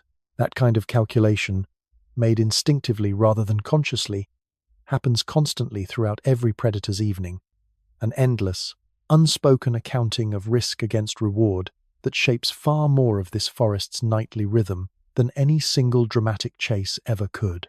Territory, too, plays its own quiet role in how this night unfolds. Along certain trees at the edge of her range, faint claw marks and old healed scrapes mark places where the Tyrannosaurus, and likely others before her, have left some signal of presence, whether deliberate territorial marking or simply the incidental record of countless ordinary passages through the same well-worn paths. Scent almost certainly plays a larger role than sight in how these boundaries are communicated and respected. Invisible lines redrawn and reinforced night after night by animals that may never see each other directly, yet somehow, mostly, manage to avoid the costly, dangerous business of contesting the same ground too often. A soft breeze moves through the ravine, carrying with it the mingled scent of crushed fern, cold river water, and something faintly metallic that might simply be mineral-rich mud, or might be the last lingering trace of the dromaeosaur's earlier meal, already fading beneath the steady, patient work of insects drawn to it from every direction.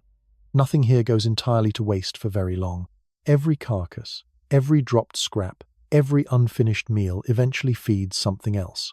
Scavenging insects, opportunistic mammals, fungi threading slowly up through the disturbed soil, until whatever remains has been broken down completely and returned, in one form or another, to the same patient cycle that feeds everything else in this forest.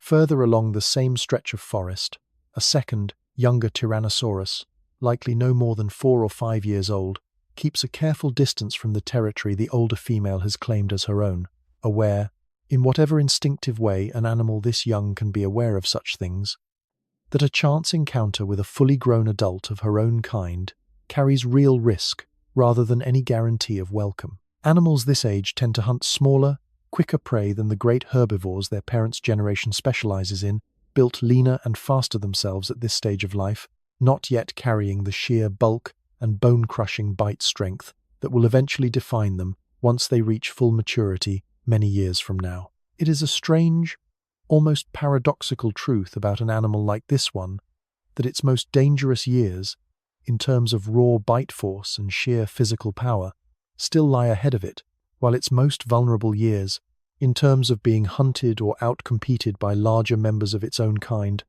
are happening right now, in this exact stretch of adolescence. Growing into an apex predator is not a single event. It is a long, gradual, genuinely dangerous process. And no small number of young Tyrannosaurus never survive long enough to complete it, falling instead to disease, injury, or the simple hard math of finding enough food during the years when their bodies demand the most while providing the least in return. The younger Tyrannosaurus moves on now, circling wide around the older female's territory, rather than risking any closer approach, following the edge of the ravine toward a stretch of forest she has not yet claimed as firmly for herself.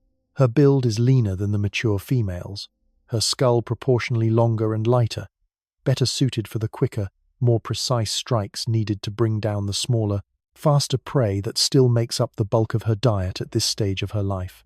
In time, As her body thickens and her bite strengthens toward the crushing power her older relative already carries, her diet, her hunting style, and her entire place in this forest's hierarchy will shift accordingly. For now, though, she hunts the way an animal her age hunts, patiently, cautiously, keenly aware of exactly how much larger and more dangerous the world around her remains. A little further still, near a bend in the river where the current runs slow and shallow, a lone crocodilian lies motionless at the water's edge, only its eyes and the ridge of its snout breaking the surface, patient in a way that makes even the Tyrannosaurus's careful stalking look almost hurried by comparison. It has held this exact position for well over an hour already, waiting for some unwary animal to approach the water too carelessly, content to let the night itself do most of the work of bringing a meal within reach, rather than expending any unnecessary effort chasing one down directly. Somewhere back near the clearing, one of the herd's watchful sentries lifts its head sharply at some sound, too faint for you to catch clearly, holding perfectly still for several long seconds before relaxing again, apparently satisfied that whatever caused the sound posed no immediate threat. It is a small, unremarkable moment, the kind that happens dozens of times across any ordinary night. Each false alarm, a tiny reminder of just how much constant, careful attention goes into simply staying alive in a landscape shared with predators as capable as the ones moving through it tonight. Back near her sheltered resting place, the mature Tyrannosaurus finally settles for the night, choosing a hollow beneath a fallen cypress that offers both cover from the wind and a reasonably clear view of the approach from downwind, an old habit built from years of practice rather than any conscious calculation. She lowers herself carefully, tail curling to one side, head resting near enough to the ground to catch any change in the air the moment it happens. It is not quite sleep, not entirely, more a light, watchful rest that will let her rise instantly if the night calls for it. But it is enough, tonight, to carry her comfortably through to whatever the coming day decides to bring. Somewhere far above all of this, beyond the reach of any hunter or any herd, the sky has finally gone fully dark, and the first true scattering of stars has begun to emerge, sharp and steady against a black that seems, tonight, to hold no particular warning in it at all. We will look up at that sky properly before too much longer. But first, there is a much smaller, much quieter world waiting just beneath the leaf litter.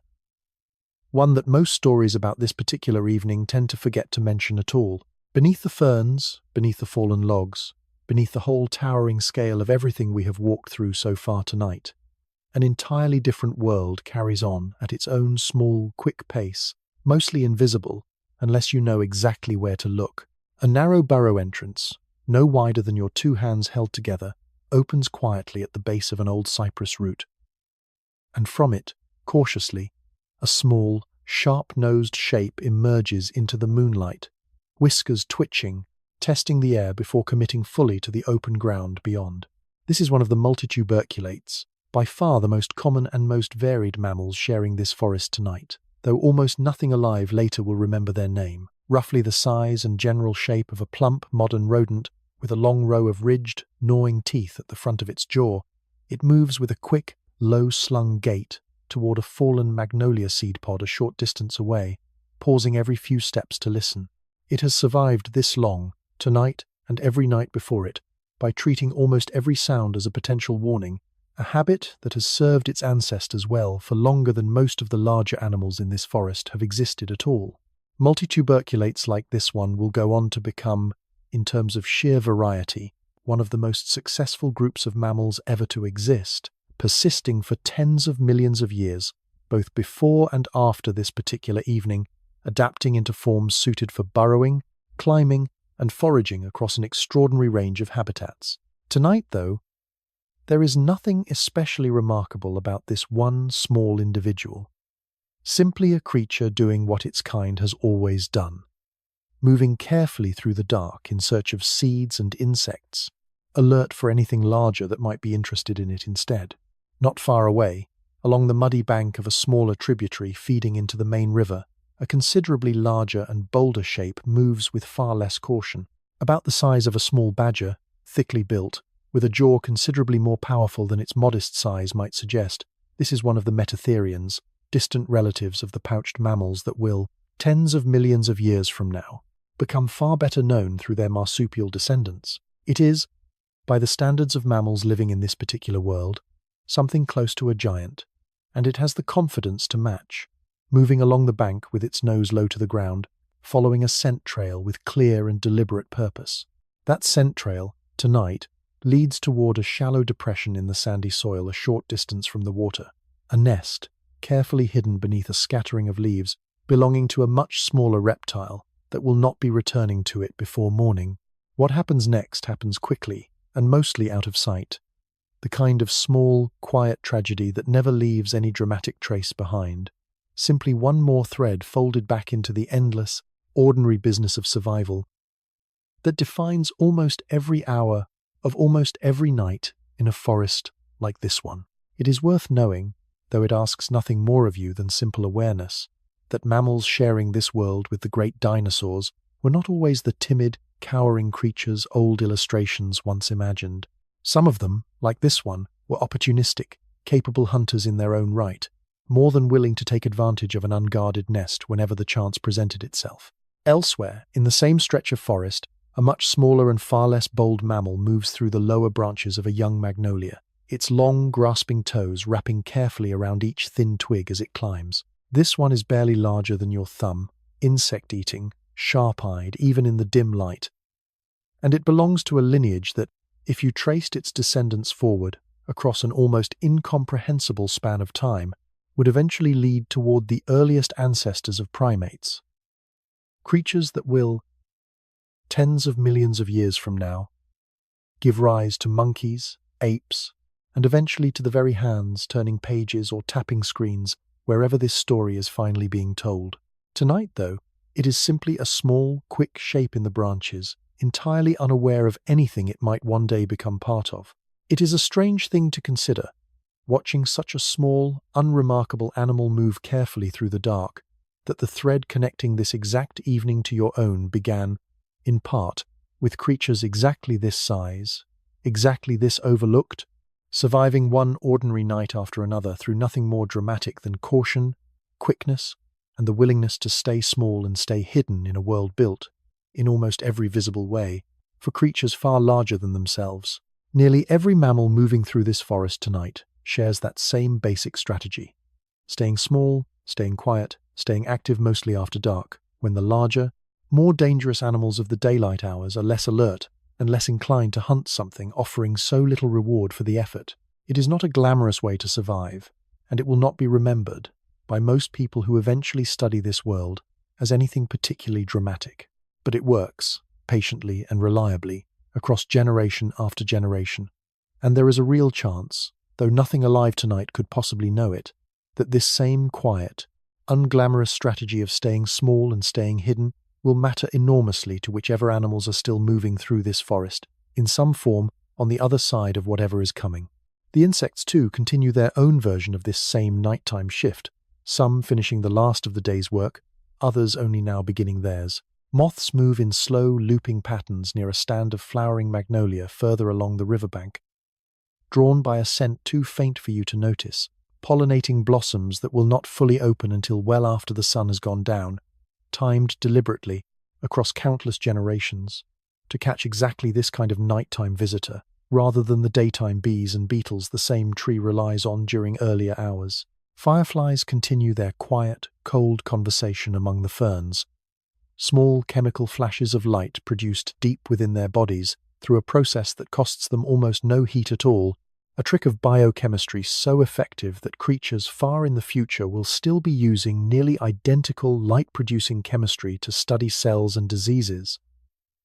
Neither this insect nor anything else alive tonight could ever imagine existing. It blinks on, then off, then on again, a small private signal meant only for another firefly somewhere nearby, utterly indifferent to anything larger moving through the darkness around it.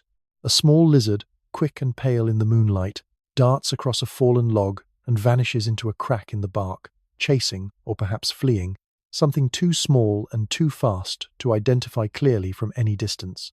Lizards like this one share the forest floor with the mammals and the larger reptiles alike, filling their own narrow niche, mostly overlooked, mostly unremarked upon, simply going about the quiet work of finding enough to eat before daylight returns, and a different set of rules and dangers takes over once again. It would be easy, standing here in the dark among all this small, unhurried activity, to forget entirely about the towering herds resting in the clearing not far away, or the patient predator moving somewhere out past the ravine. Down here, at this scale, none of that immensity matters very much at all. What matters is the seed pod a few inches away, the scent trail leading toward an unguarded nest, the particular twig strong enough to bear a climbing weight barely heavier than a few coins. The forest, at this level, is an entirely different kind of place, its dangers and its comforts sized precisely to fit the small, quick lives moving through it. And yet, all of it connects. The mammal raiding a nest tonight shapes, in some small way, which reptiles survive to lay eggs again next season. The moth pollinating a magnolia tonight shapes which trees will still be standing to shelter these same small animals a decade from now. Nothing here happens in true isolation, no matter how separate each small, private drama might feel in the moment it unfolds. It is the same lesson the whole evening keeps offering, gently, again and again, at every possible scale. Everything here is woven into everything else, whether or not any single creature involved has any way of noticing the pattern. The moon continues its slow climb, casting long, cool shadows across the forest floor, and the small, unseen world beneath the ferns continues its own quiet business exactly as it has every night before this one. Somewhere close by, the multituberculate finally reaches its seed pod and settles in to feed, cheeks working steadily, ears still swiveling occasionally toward the darker parts of the forest, alert even in the middle of an ordinary successful evening. A short distance from the burrow entrance, a second multituberculate emerges more cautiously, smaller than the first, likely a juvenile from earlier in the season, still learning the particular geography of this stretch of forest floor. It follows the same general path its parent took a few minutes earlier, pausing longer and more often, testing each new patch of ground before committing to it fully. Learning, for an animal this size, is rarely a gentle process. Mistakes tend to be permanent and swift, and so caution, practiced and reinforced night after night, becomes less a personality trait than a simple condition of continued existence. Not far away, in the crumbling interior of an old, hollow log, an entirely different kind of small community has taken up residence. A loose cluster of insects and a single, watchful skink sharing the same rotting wood for entirely different reasons. The skink, cold-blooded and considerably slower to move once the night's chill sets in fully, has tucked itself into a warmer pocket near the log's center, waiting for morning sun to restore the quickness it currently lacks. The insects around it, less bothered by temperature, continue their steady work of hollowing the wood further, indifferent to the larger, stiller animals sharing their space. It is worth pausing on just how many separate, overlapping mammal lineages share this particular forest tonight, more than most people imagining the Age of Dinosaurs would ever expect. Alongside the common, rodent-like multituberculates and the bold, badger-sized hunter prowling the riverbank, smaller shrew-like insectivores move through the deepest leaf litter, built along body plans that will, with only modest changes, persist for tens of millions of years into the future, largely because a small, adaptable, insect-eating body shape turns out to be remarkably good at surviving almost anything a changing world can offer it.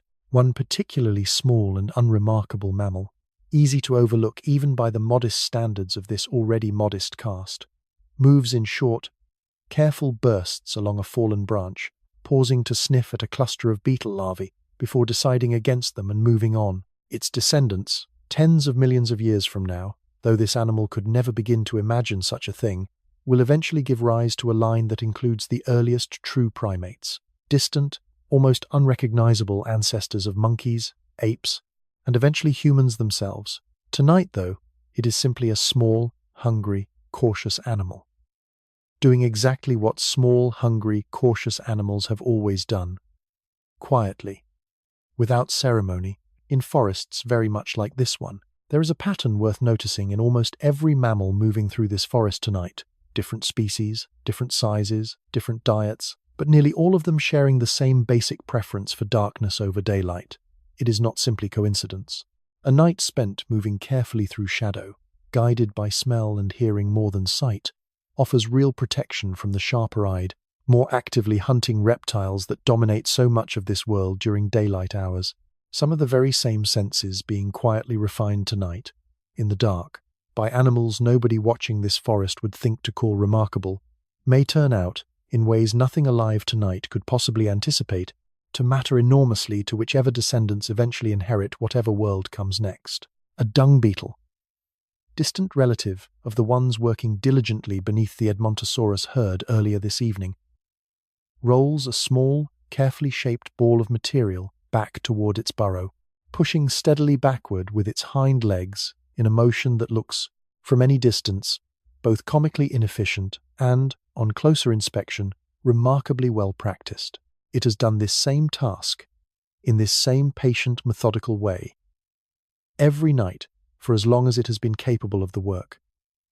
And it will keep doing it, night after night, for as long as it continues to survive, entirely unaware that its distant descendants will still be performing this exact same task, virtually unchanged, in grasslands separated from this forest by an entire vanished age. Somewhere beneath a particularly dense patch of fern, a nest of small, hairless newborns squirms quietly against their mother's side, still too young to leave the burrow, entirely dependent on her warmth and her milk for these earliest, most vulnerable days of their lives.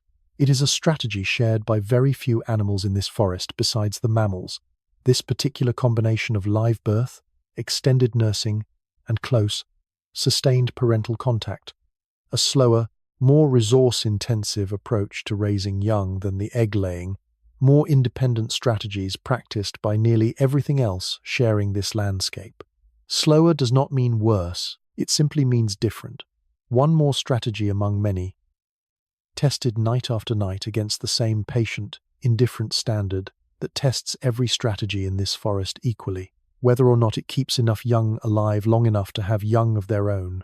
The night deepens further around all of them, insects settling into their own late-night rhythms, small mammals continuing their careful, unhurried foraging, the skink in its hollow log waiting patiently for morning warmth. Down here, at this scale, the towering dramas of the forest above mean very little. What matters is the next seed, the next beetle larva, the next safe patch of ground between here and the burrow entrance. It is a smaller world, in every sense, but no less complete for its smallness, no less thoroughly, carefully lived. Ants move in a thin, steady column across a fallen branch nearby. Already, at this stage in their long history, organized into the kind of cooperative colony structure that will make them, alongside the beetles and the flowering plants, one of the true long-term success stories of this entire forest. They are, even now, a genuinely ancient lineage, by the standards of most insects sharing this landscape, their earliest ancestors having appeared long before this particular evening, and they will go on, largely unbothered by almost everything else changing around them, to become one of the most numerous and widespread groups of animals this planet will ever produce. Beneath a particularly thick mat of decaying leaves, a centipede far longer than your hand moves in quick, rippling bursts, hunting smaller insects and the occasional unlucky worm, with a speed that seems almost startling for something built along such a long, low profile. Nearby, a cluster of isopods, small, segmented, distant relatives of creatures that will one day be found curled beneath rocks and flower pots in gardens across an entirely different world, continue their own slow, patient work of breaking down whatever soft plant material has fallen within their reach. It is worth holding, gently, the sheer scale of quiet diversification happening tonight among the mammals sharing this forest, multituberculates and metatherians and the small, shrew-like ancestors of later primates, all moving through the same stretch of leaf litter, all pursuing slightly different strategies, slightly different diets, slightly different hours of activity, carving the available space into narrower and narrower slices, so that each lineage might continue without directly competing too fiercely with its neighbors. It is a modest, unglamorous kind of success. None of these animals large enough or dramatic enough to draw much attention away from the towering herbivores and hunters sharing their world. And yet, this same modest, patient diversification, quietly unfolding tonight in complete obscurity, carries within it possibilities that nothing alive in this forest could ever begin to imagine, whole branching futures folded invisibly into the ordinary, unremarkable business of a badger-sized hunter checking a nest, or a thumb-sized climber testing a new branch. Consider, for a moment, how differently this same patch of forest floor would be described by each creature moving through it tonight, if any of them had a way to describe anything at all. To the multituberculate, it is a landscape of seeds and scents, and the particular, remembered location of 3 separate burrow entrances kept in reserve for emergencies. To the badger-sized hunter, it is a network of trails linking one likely meal to the next, mapped entirely by smell rather than sight. To the beetle climbing the conifer, it is a single tree, vast and complete in itself, offering everything that beetle could ever need across the whole of its short life. There is no single true version of this forest tonight. There are only these many overlapping, equally complete versions, each one entirely sufficient for the creature living inside it.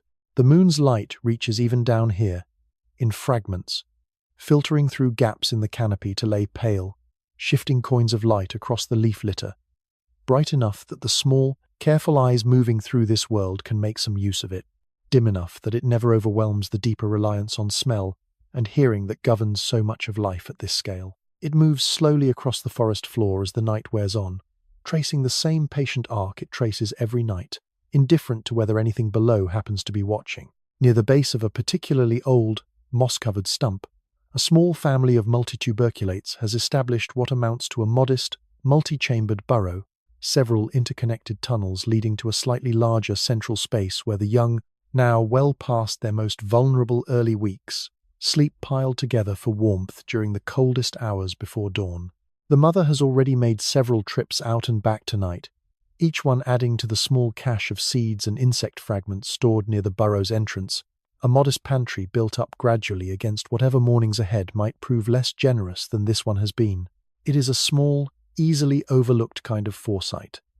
This business of storing away more than is immediately needed, but it appears again and again across the small mammals sharing this forest tonight, an instinct that will, tens of millions of years from now, still be recognizable in the food-caching habits of squirrels and other rodents descended, at however great a remove, from lineages very much like the ones foraging beneath these same ferns tonight.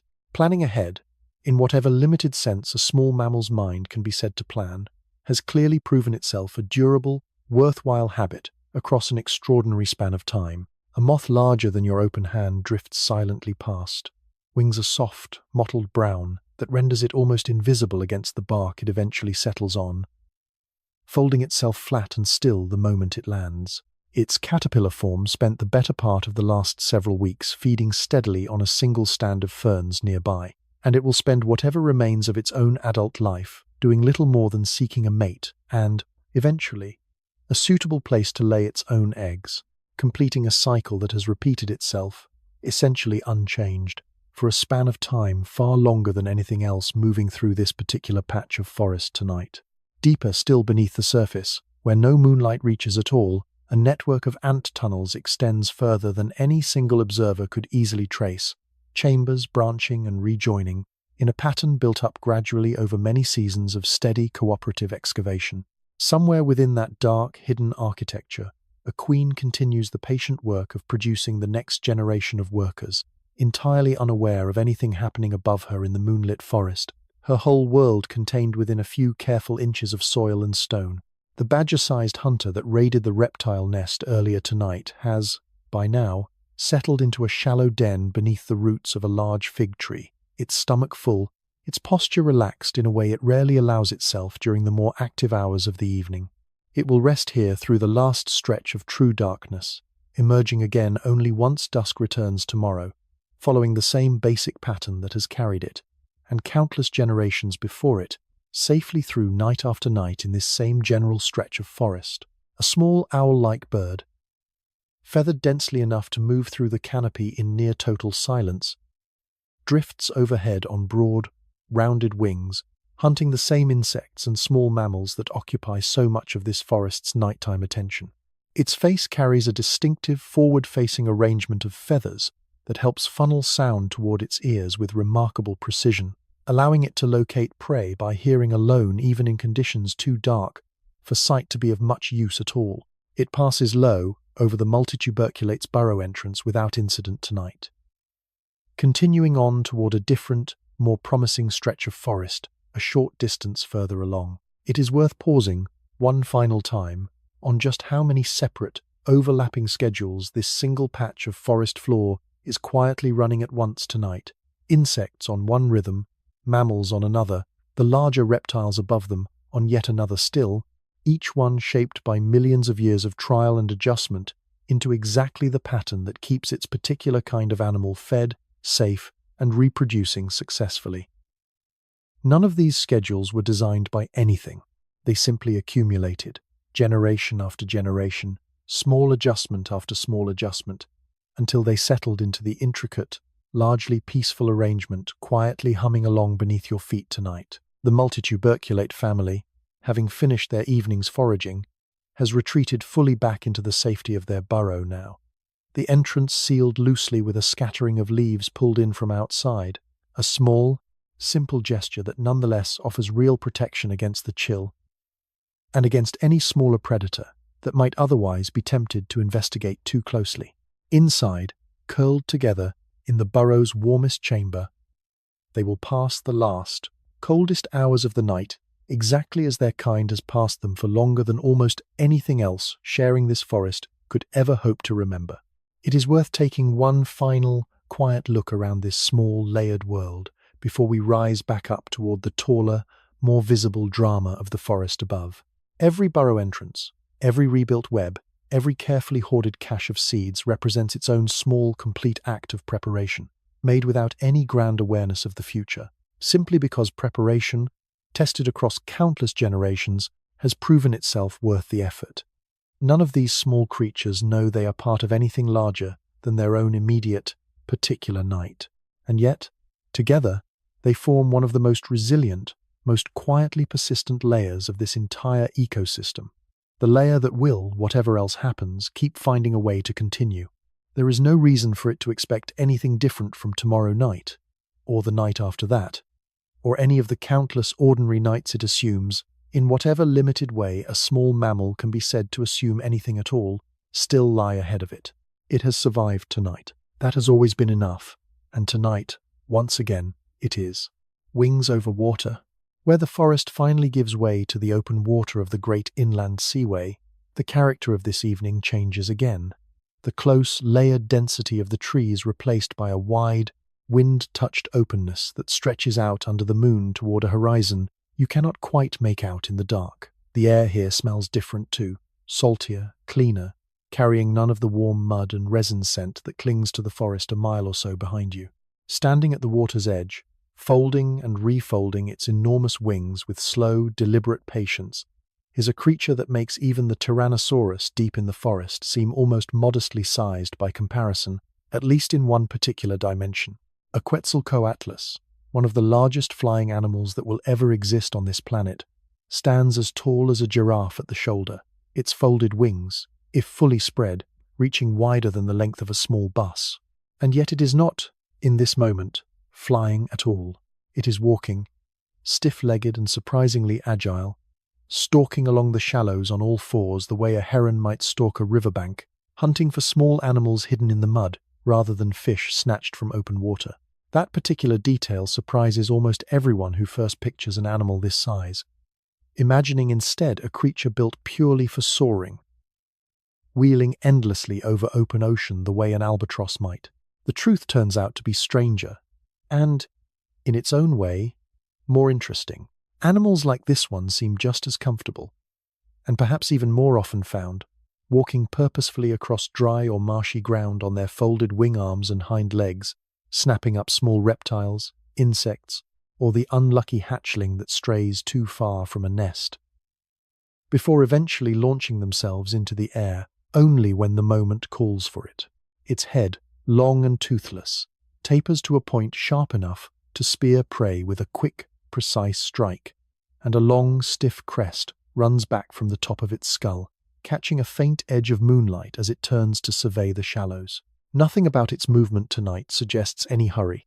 It has, like most animals this large, very little to fear from anything sharing this particular stretch of shoreline, and it hunts with the calm, unbothered confidence of a creature near the very top of every food chain it happens to walk through. Further out, where the water deepens beyond the reach of moonlight bouncing off the shallows, a very different kind of hunter moves, mostly hidden beneath the surface. A long, powerful shape cuts a smooth, barely visible wake across the dark water, surfacing only briefly every so often for air, before descending again into the depths.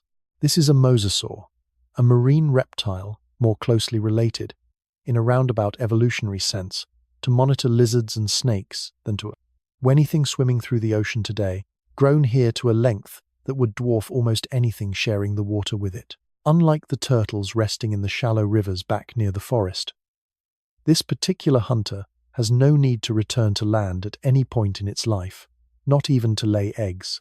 Mosasaurs like this one give birth to fully formed, live young directly in open water, a genuine rarity among reptiles both in this world and in almost every world that will follow it, freeing them entirely from the vulnerability of a nest left unguarded on some exposed beach.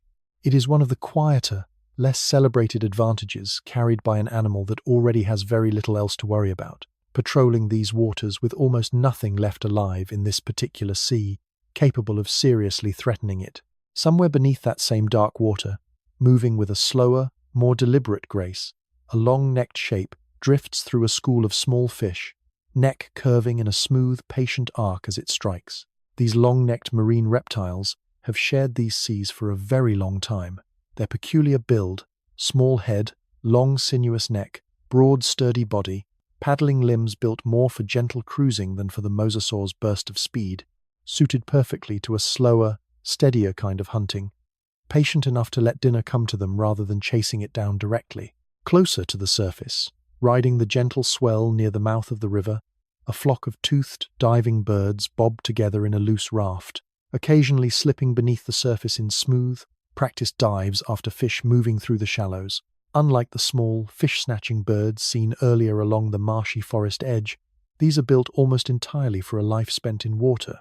Their legs set so far back on their bodies that walking on land is awkward and rare for them, reserved mostly for the brief, careful business of tending a nest. In the water, though, they move with an ease that would put nearly anything else in this seaway to shame. Wings reduced to small, efficient paddles rather than instruments of flight. It is worth remembering, watching all of this quiet nighttime activity along the shore and out across the dark water, that the sea tonight is every bit as full and as varied a world as the forest behind you, simply harder to see clearly from where you stand. Ammonites drift through the shallows in their thousands, exactly as they have all evening. Fish, of every size, move through the water in loose, shifting schools. Somewhere far below, in water too deep and too dark for moonlight to ever reach, entirely different creatures produce their own small, private points of light, a slow, cold glow born from chemistry rather than reflected starlight, guiding them through a permanent darkness that has nothing at all to do with the passing of day into night above.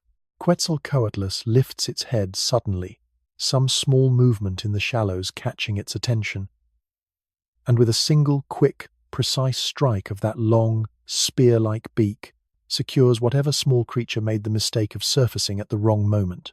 It straightens afterward, unhurried, and resumes its slow, stalking walk along the water's edge, utterly unconcerned with anything beyond the next patch of shallow, promising mud. Above the water, a scattering of smaller pterosaurs wheels and dips in slow, looping patterns, catching insects drawn out over open water by the cooler night air. They are, in almost every way, cousins to the great Quetzalcoatlus standing patiently in the shallows nearby, sharing the same basic body plan scaled down considerably, filling a different but related niche in the same layered, endlessly varied evening. It is easy to forget, looking at something as small and quick as these, that they belong to the very same broad family of flying reptiles as the giant stalking the shoreline, two very different solutions built from the same underlying blueprint. The moon's light lies scattered and broken across the surface of the water now, rippling gently with the slow movement of the tide, and somewhere far out past where the eye can follow, the seaway continues on, wide and dark and endlessly alive, all the way to wherever it eventually meets the true open ocean. Nothing about this stretch of coastline tonight suggests it is anything other than exactly what it has always been, a rich, patient, endlessly productive border between two enormous worlds, one of water and one of land, each one feeding quietly into the other the way it always has, on every evening, for longer than anything living tonight could ever be expected to count. Beneath the surface, closer to shore, a wide, shallow reef of rudest clams stretches along the seafloor, their long, cone-shaped shells packed together so densely that they form a low, uneven ridge, visible even from the surface at low tide, waves breaking gently against a structure built entirely from thousands upon thousands of individual filter feeders, working in patient, unplanned cooperation. Small fish dart in and out of the gaps between shells, using the ridge for shelter the same way fish in far later seas will use coral, a different material serving a remarkably similar purpose, across an almost incomprehensible stretch of time. A young mosasaur, considerably smaller than the great hunter patrolling the deeper channel further out, moves cautiously along the edge of the rudest reef, still learning the particular rhythms of a hunting ground it will not fully master for several more years yet. It keeps a careful distance from the reef's densest clusters, wary of the sharp, uneven edges that could easily injure an animal moving too quickly or too carelessly, and instead patrols the softer, sandier margins where smaller fish tend to gather, content for now with smaller, more manageable prey while it continues to grow into the formidable hunter it will eventually become. Further out, past the reef, where the water deepens into a color too dark for moonlight to properly penetrate, a school of small, silvery fish moves in a single, tight, shimmering mass, turning together in smooth, coordinated arcs whenever some unseen signal passes through the group. It is a defense built entirely on numbers and confusion, a single fish nearly impossible for a hunter to pick out cleanly once it disappears back into the flashing, wheeling crowd. Somewhere beneath them, larger shapes circle patiently, waiting for the moment when the school's discipline inevitably falters, if only for a second, and a single fish strays just far enough from the safety of the group. The tide continues its own slow, steady work along the shoreline, drawn by the moon now riding high above the water, pulling the sea gently inward, and then releasing it again in a rhythm. This coastline has followed, for as long as there has been a coastline here at all. Shallow tide pools left behind by the retreating water hold their own small, temporary worlds. Tiny fish and crustaceans trapped briefly until the tide returns to free them. Patient and small, and, for now, utterly undisturbed, somewhere further out across the open water, beyond the reach of the shoreline's mist, a second, smaller mosasaur surfaces briefly, exhaling in a soft, misty burst before diving again, following its own separate hunting ground, well clear of the larger animal patrolling closer to shore. These waters are wide enough and rich enough that direct competition between two hunters this size remains, most nights, unnecessary, each one settling into its own patch of the great, dark seaway, without needing to test the other's claim to it directly. High above the water, where the last of the smaller pterosaurs continue their looping, insect-catching flights, a distant bank of clouds sits low along the southern horizon, pale and silver-edged in the moonlight, moving slowly and without any particular urgency. It carries, most likely, nothing more dramatic than an ordinary overnight shower somewhere far down the coast, the kind of weather this seaway sees regularly enough that nothing living along its shore pays it any special attention at all. Closer to shore, where the water shallows enough for moonlight to reach the sandy bottom clearly, a scattering of horseshoe crabs moves in slow, deliberate lines across the seafloor, their smooth, domed shells catching brief glints of silver as they pass through patches of clearer water. They are, even by the standards of this endlessly ancient world, remarkably old themselves, a body plan that had already proven itself successful for hundreds of millions of years before this particular evening began, and one that will go on, essentially unchanged, for a length of time still ahead of it that dwarfs almost everything else sharing these waters tonight.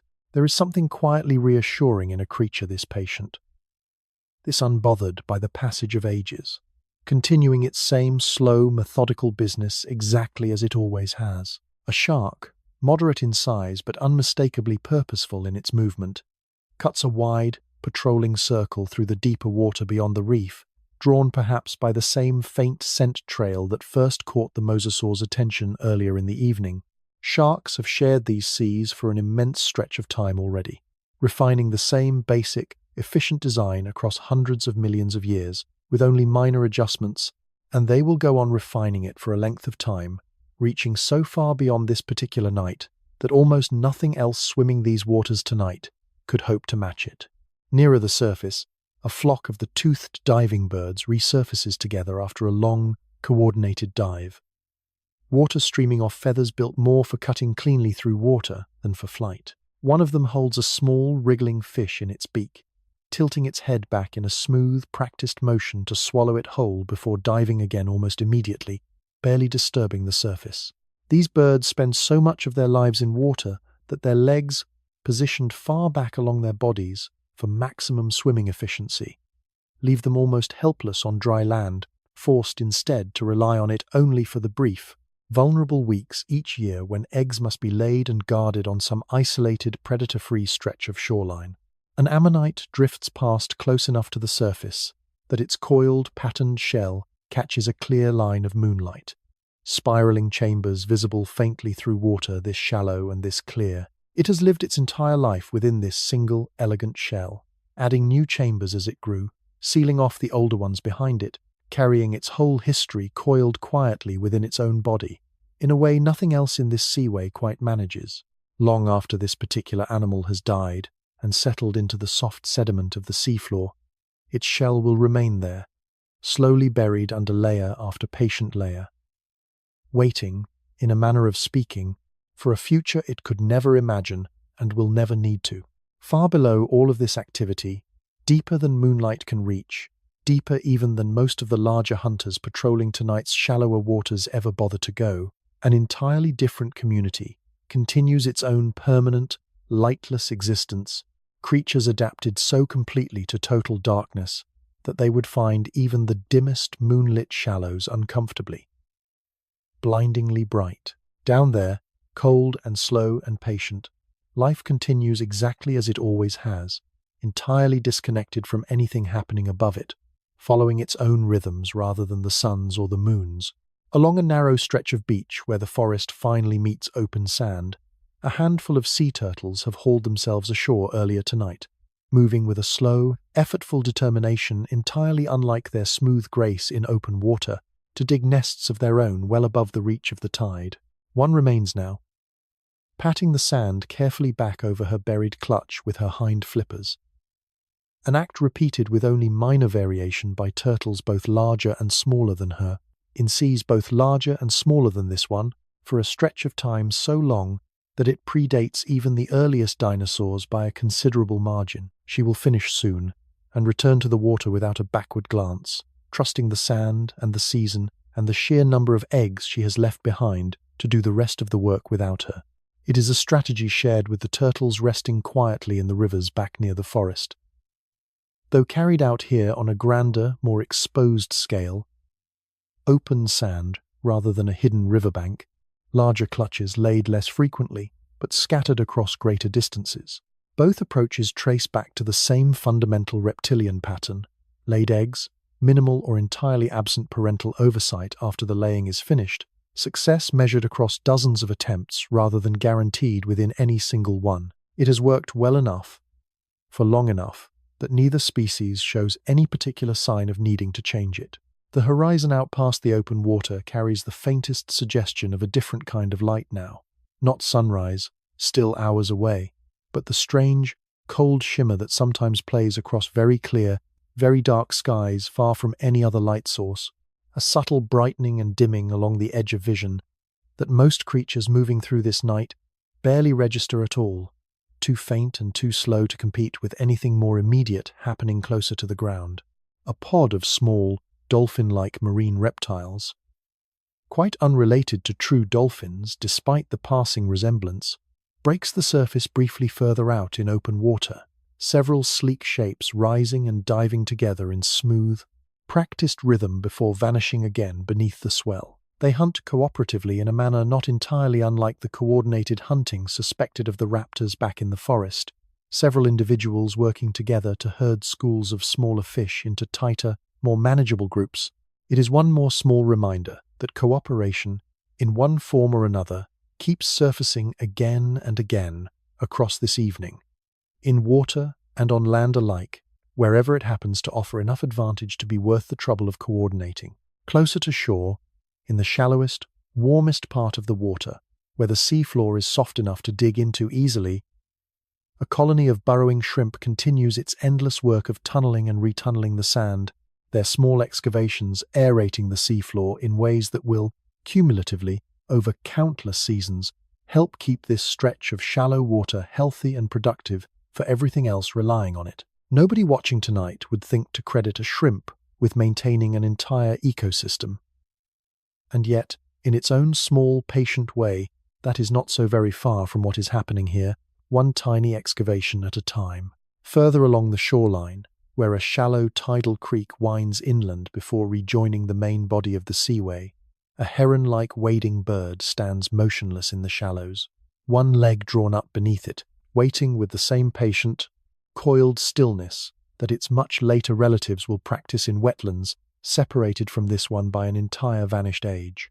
It has been standing in almost exactly this position for the better part of an hour already, and it will likely hold that position a while longer still, trusting patience over pursuit, waiting for exactly the right small fish to drift within easy striking distance, rather than expending the energy to chase one down directly.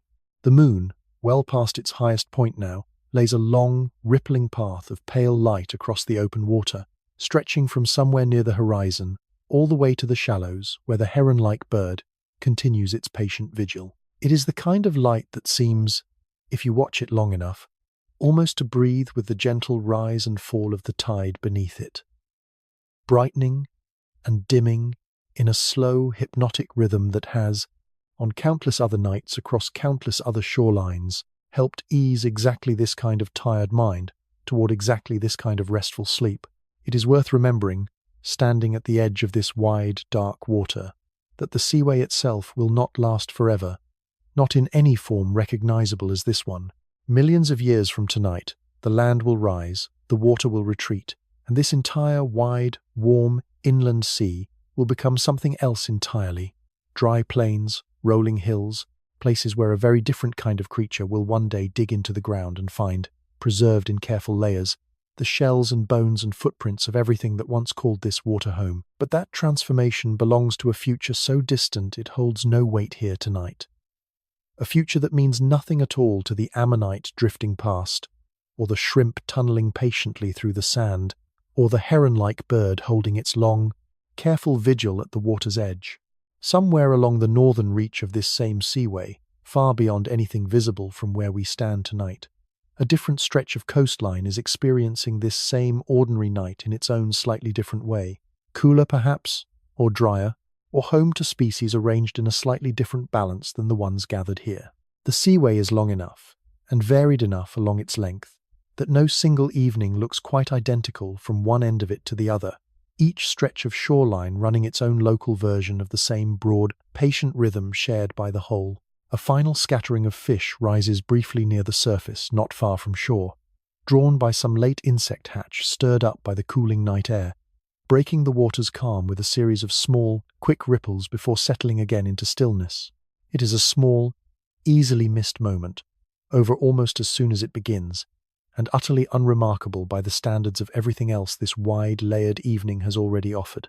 And yet it belongs here too, one more small thread woven into the same vast, patient tapestry as everything larger and more dramatic sharing this same stretch of night. A pair of small, quick-footed lizards dart along the exposed roots of a mangrove-like tree growing right at the waterline, chasing insects stirred up by the gentle lapping of the tide against the muddy bank. They move with a jerky, stop-start energy entirely unlike the slow, deliberate patience shown by almost everything else along this shoreline tonight. Snapping up a beetle here, pausing to survey the darkness there, entirely absorbed in the small, immediate business of their own survival.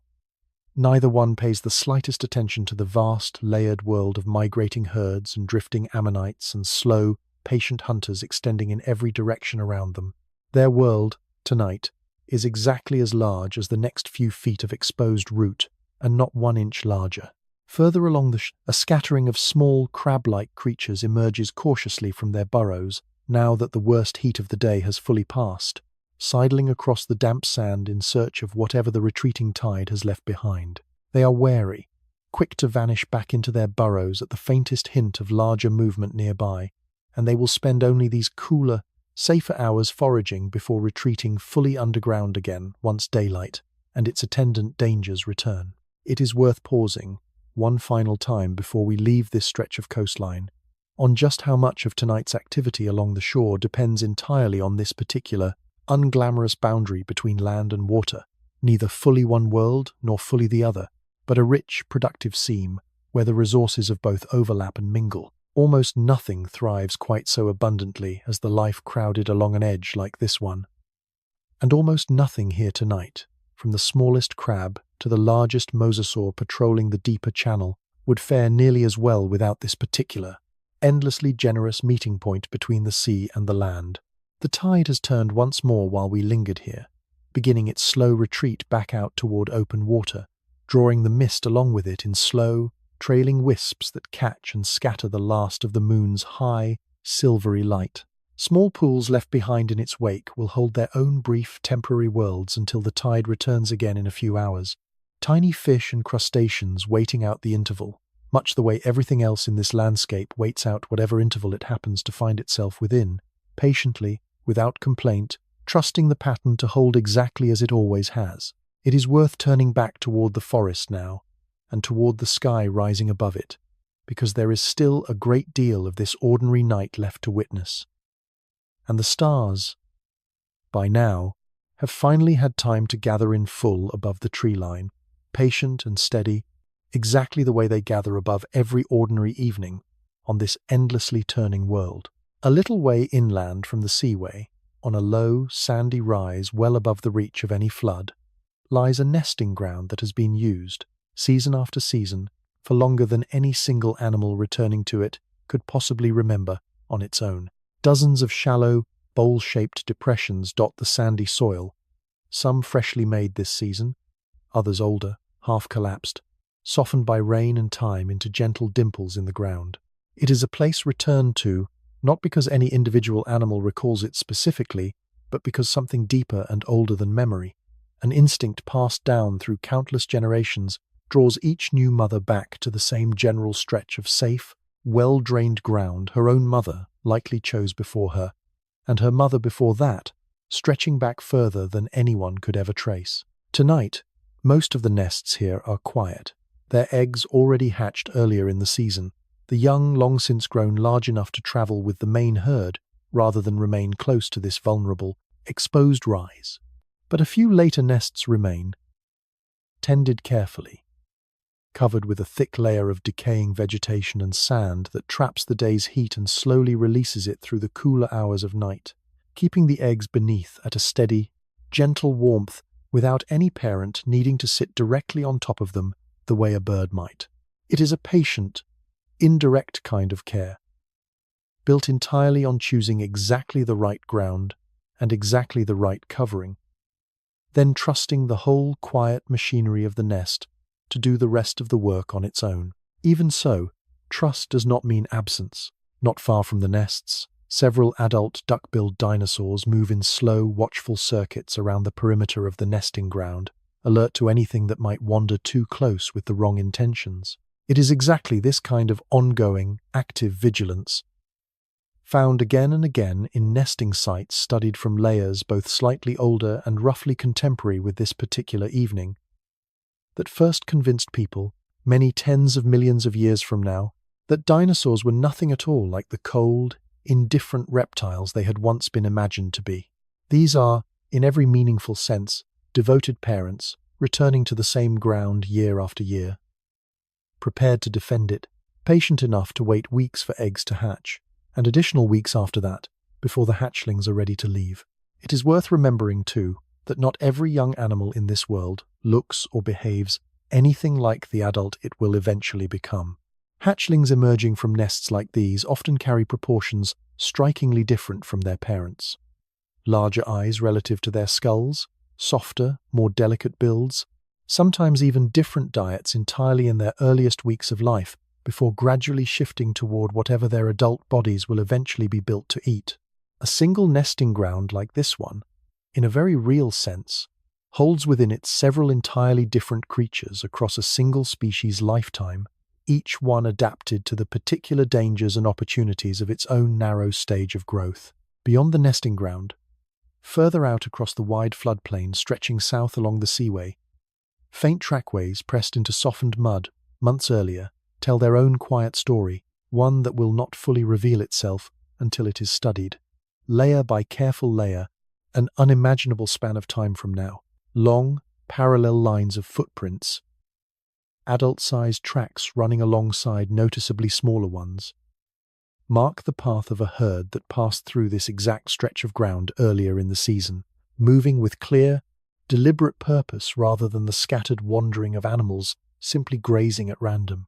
Isotopes locked into the teeth of animals like these, preserved carefully within fossilized jaws, will eventually reveal something remarkable to the people who learn to read them. Chemical signatures matching water sources separated by hundreds of miles, evidence that herds like this one did not simply stay put through the changing seasons, but undertook genuine, patterned migrations, moving toward richer feeding grounds as the year turned, then moving back again, following a rhythm as old and as steady as the seasons themselves. There is something quietly moving in the thought of an entire herd, mothers and young together, walking hundreds of miles across an unmarked landscape, guided by nothing more than instinct, memory, and the changing quality of the light and the air, arriving reliably, season after season, at exactly the stretch of coastline that will serve them best. No map exists for a journey like that. No plan is written down anywhere, passed from one generation to the next, only through the simple, repeated act of walking the same path enough times that the path itself becomes a kind of inherited knowledge, carried forward less in memory than in instinct, encoded as surely as the shape of a horn or the pattern of a tooth. Elsewhere across this same landscape, other kinds of care take other, quieter forms. Deep in the forest, in a shallow scrape hidden beneath a stand of ferns, a very different parent, small, feathered, closer in size to a large dog than to the towering herbivores of the open floodplain, settles directly over a clutch of eggs arranged carefully in a tight circle, wings spread low and wide to cover them completely. This particular kind of brooding, body heat and feathers doing the steady work a nest of buried vegetation does for the duckbills nearby, will one day surprise researchers who first uncover fossils frozen in exactly this posture. Wings spread, body lowered, utterly unmistakable once you know what you are looking at, and utterly unlike anything the word dinosaur once suggested to anyone hearing it for the first time. It is easy, thinking about care and vigilance and the long patient work of raising young in a world this dangerous, to imagine that danger as the defining feature of every single night here. But most nights, including this one, are not defined by danger at all. They are defined by exactly this kind of quiet, repetitive maintenance. Eggs kept warm, herds kept together, young animals nudged gently back towards safety after wandering too far, over and over, night after night, the accumulated small labor that actually keeps a population alive far more than any single dramatic encounter with a predator ever could. Somewhere near the edge of the nesting ground, one of the watchful adult duckbills lets out a low, resonant call, answered a moment later by a similar call from further along the perimeter, a simple, steady check-in between two animals sharing the same long night of quiet watchfulness. Neither call carries any particular urgency. It is closer to two neighbors confirming, without needing words, that everything remains exactly as it should be.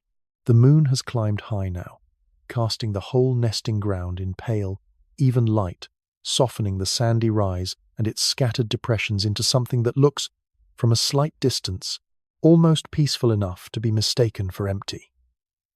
It is not empty. It has never truly been empty, not for one single night across all the countless seasons this same patient stretch of ground has been chosen, again and again, by mothers who could not have explained why this particular rise felt right, only that it did, the way it felt right to the mothers before them, stretching back through a chain of instinct too long and too old for any single creature to ever fully trace.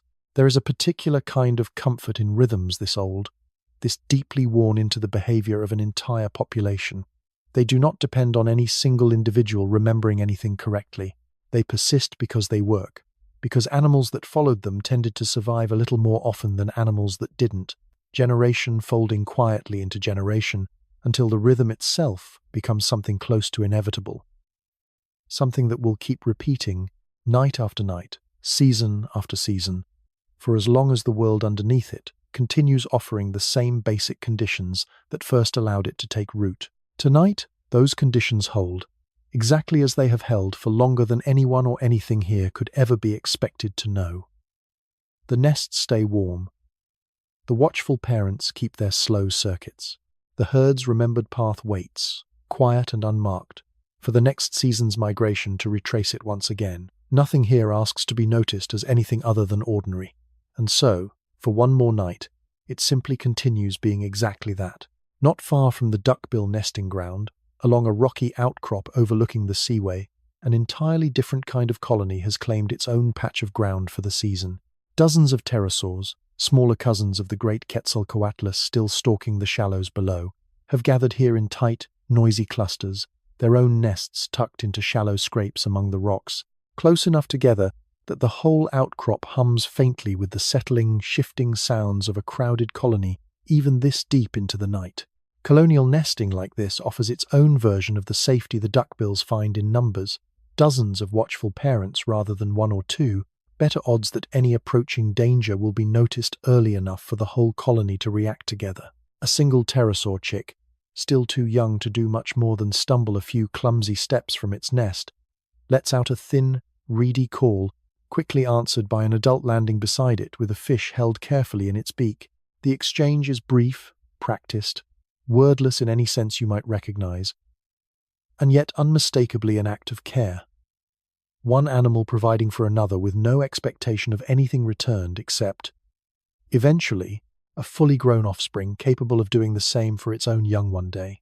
It is worth noticing how much of what happens across this entire landscape tonight, among duckbills and pterosaurs and small feathered predators alike, comes down to some version of this same basic exchange, effort given now, in the hope, though nothing here could call it hope in any conscious sense, of a return paid forward across generations rather than returned directly. It is one of the oldest bargains life has ever struck with itself, and it plays out tonight in dozens of quiet variations, scattered across this single stretch of coastline, each one complete and sufficient entirely on its own terms. Back near the main nesting ground, one of the last remaining clutches of eggs shows the first faint signs of the season's final hatching. A tiny crack spreading slowly across the surface of one shell, the barest hint of movement visible if you watched closely enough and long enough in the moonlight. It will likely be hours yet before the hatchling fully emerges, the process unhurried and exhausting even for an animal this small, but the watchful adults nearby have already shifted their attention slightly toward that one particular nest, some instinct alerting them that tonight, or very early tomorrow, will bring one more small addition to a herd that has, this season, already welcomed dozens of others. There is something worth sitting with in the image of new life beginning its slow, effortful emergence into the world at almost the exact same hour that a small mammal elsewhere in this same landscape settles its own newborns against its side for warmth, at almost the exact same hour that a mother Triceratops rests quietly beside her nearly grown young by the river, at almost the exact same hour that a spider finishes rebuilding a web meant to outlast tonight and serve just as well again tomorrow. Beginnings and continuations happen constantly across this entire landscape, at every scale, all at once, each one entirely unaware of all the others, and each one, in its own small way, a quiet vote of confidence that tomorrow is worth preparing for. Along the riverbank near the seaway, the turtles that share this landscape in such remarkable numbers keep their own version of this same patient nesting ritual, though on a schedule set by warmth and season rather than by any single precise night. Several older females have already come ashore earlier this season, digging shallow pits in the softer sand above the waterline and burying their own clutches before returning, unhurried, to the water, trusting the sand's steady warmth to do the rest of the work without any further involvement required. It is a strategy built on numbers rather than vigilance. Dozens of eggs laid at once. the overwhelming majority never expected to survive to adulthood. A handful. Statistically, more than enough to keep the population steady across the years. It is a strategy shared, in slightly different forms, by an enormous portion of the animals living through this particular night, whether duckbill or turtle or pterosaur or the small, quick lizard darting across a fallen log somewhere back in the forest. Produce more than you expect to keep. Trust the patient math of large numbers over the fragile hope of any single guaranteed outcome. It is not a strategy built on sentiment, and it does not need to be. It has simply worked reliably enough for long enough that it has become the default approach across an enormous share of the animal life sharing this landscape tonight.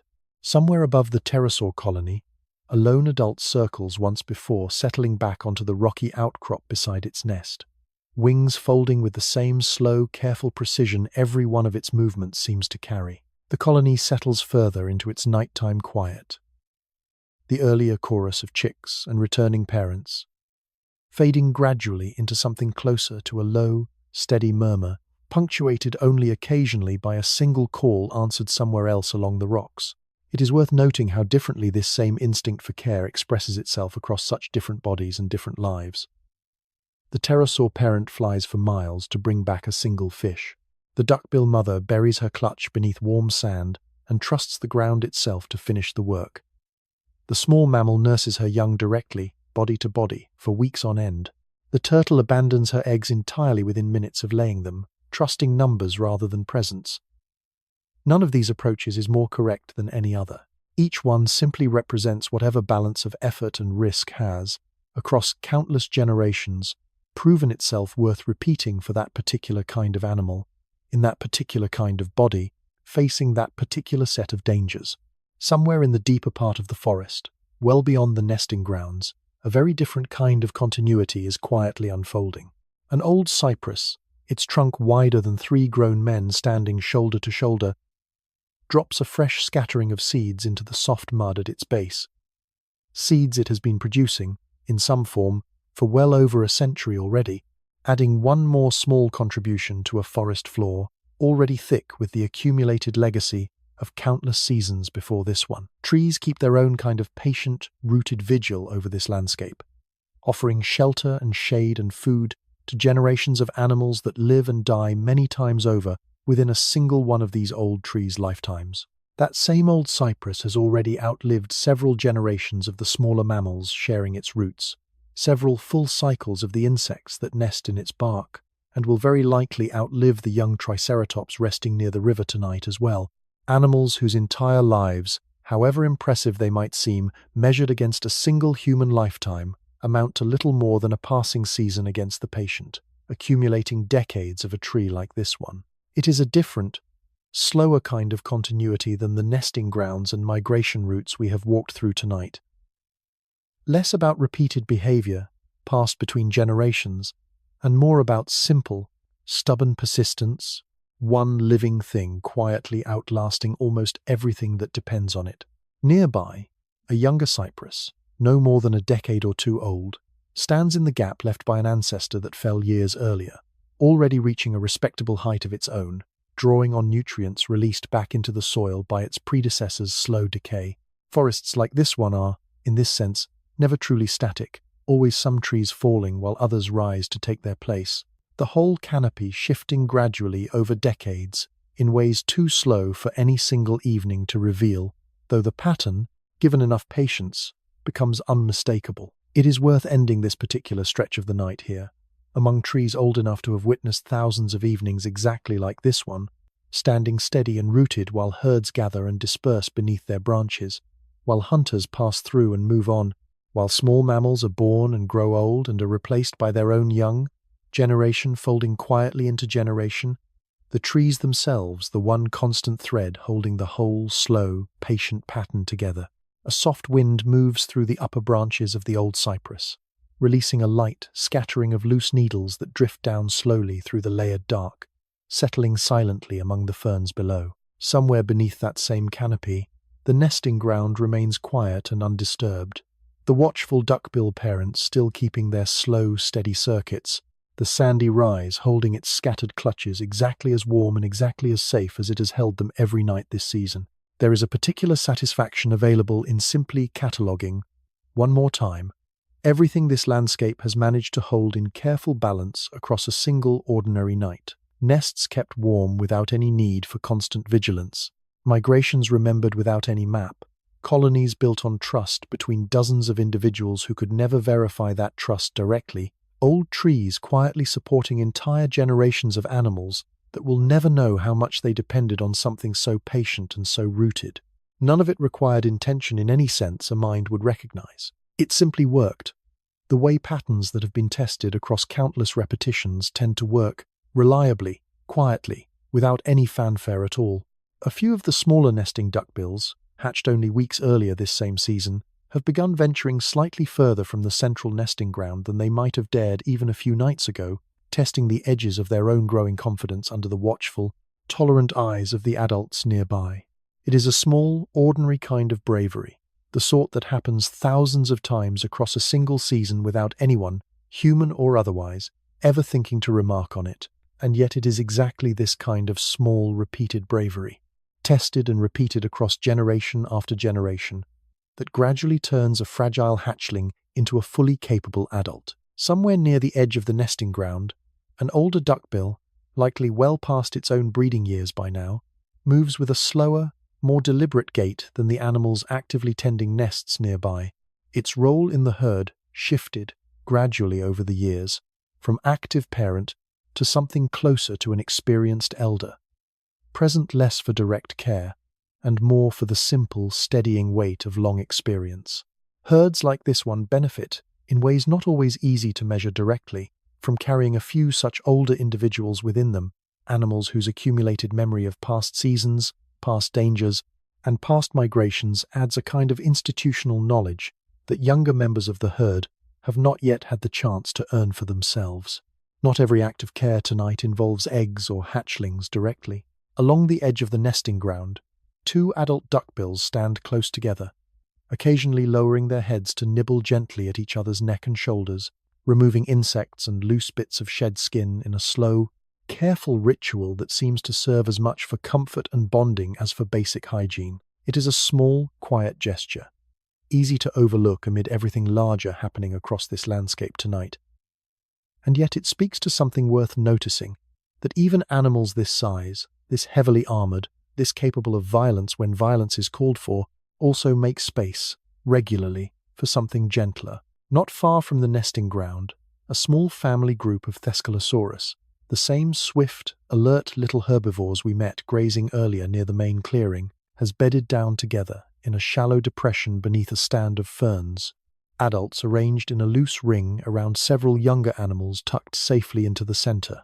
It is a far more modest, more temporary kind of nesting arrangement than the duckbill's carefully chosen sandy rise, built fresh most nights rather than returned to season after season, but it serves the same basic purpose, all the same, warmth and safety, multiplied by numbers, however briefly gathered.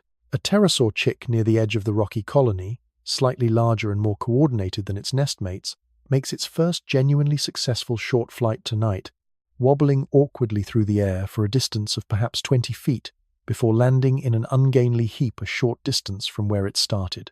No adult rushes to its aid. This is simply how flight is learned. Clumsily, repeatedly, through trial and the gradual, hard-won correction of countless small failures, and the chick will be back on its feet and attempting the same short flight again within minutes, driven by an instinct that asks for practice rather than perfection. There is something worth holding in that small, undramatic image. A young animal failing, recovering, and trying again, entirely unwatched and entirely unremarked upon by anything except perhaps the faint, indifferent light of the stars overhead. It is one of the oldest patterns in the story of any young creature learning to do the thing its body was built for, repeated tonight, exactly as it has been repeated on countless other nights, in countless other nests, across an almost unimaginable span of time. The night continues, settling around the nesting ground, exactly as it has settled around every other corner of this landscape tonight, patient and unhurried, each small act of care and continuation folding into the next without any particular fanfare. There is nothing left to do here now, but let it continue, trusting, the way every animal on this rise is already trusting, that the ground will stay warm, the watchful adults will stay watchful, and the coming morning will arrive exactly as ordinary as every morning that came before it. One last quiet detail is worth carrying with us as we leave this stretch of coastline behind. Somewhere among the sandy rises older, long-abandoned nest scrapes, a scattering of eggshell fragments from seasons past has already begun the slow process of weathering into the soil itself, calcium and mineral returning gradually to the same ground that once helped incubate the animals that hatched from them. Nothing here is ever fully finished or fully wasted. Even the empty, broken remnants of a nest, long since emptied, continue contributing, quietly, to the ground that will host the next season's clutch, and the one after that. In a cycle, this particular rise has already repeated more times than anyone could easily count. The watchful duckbill parents make one final slow circuit of the nesting ground before settling into their own rest for what remains of the night.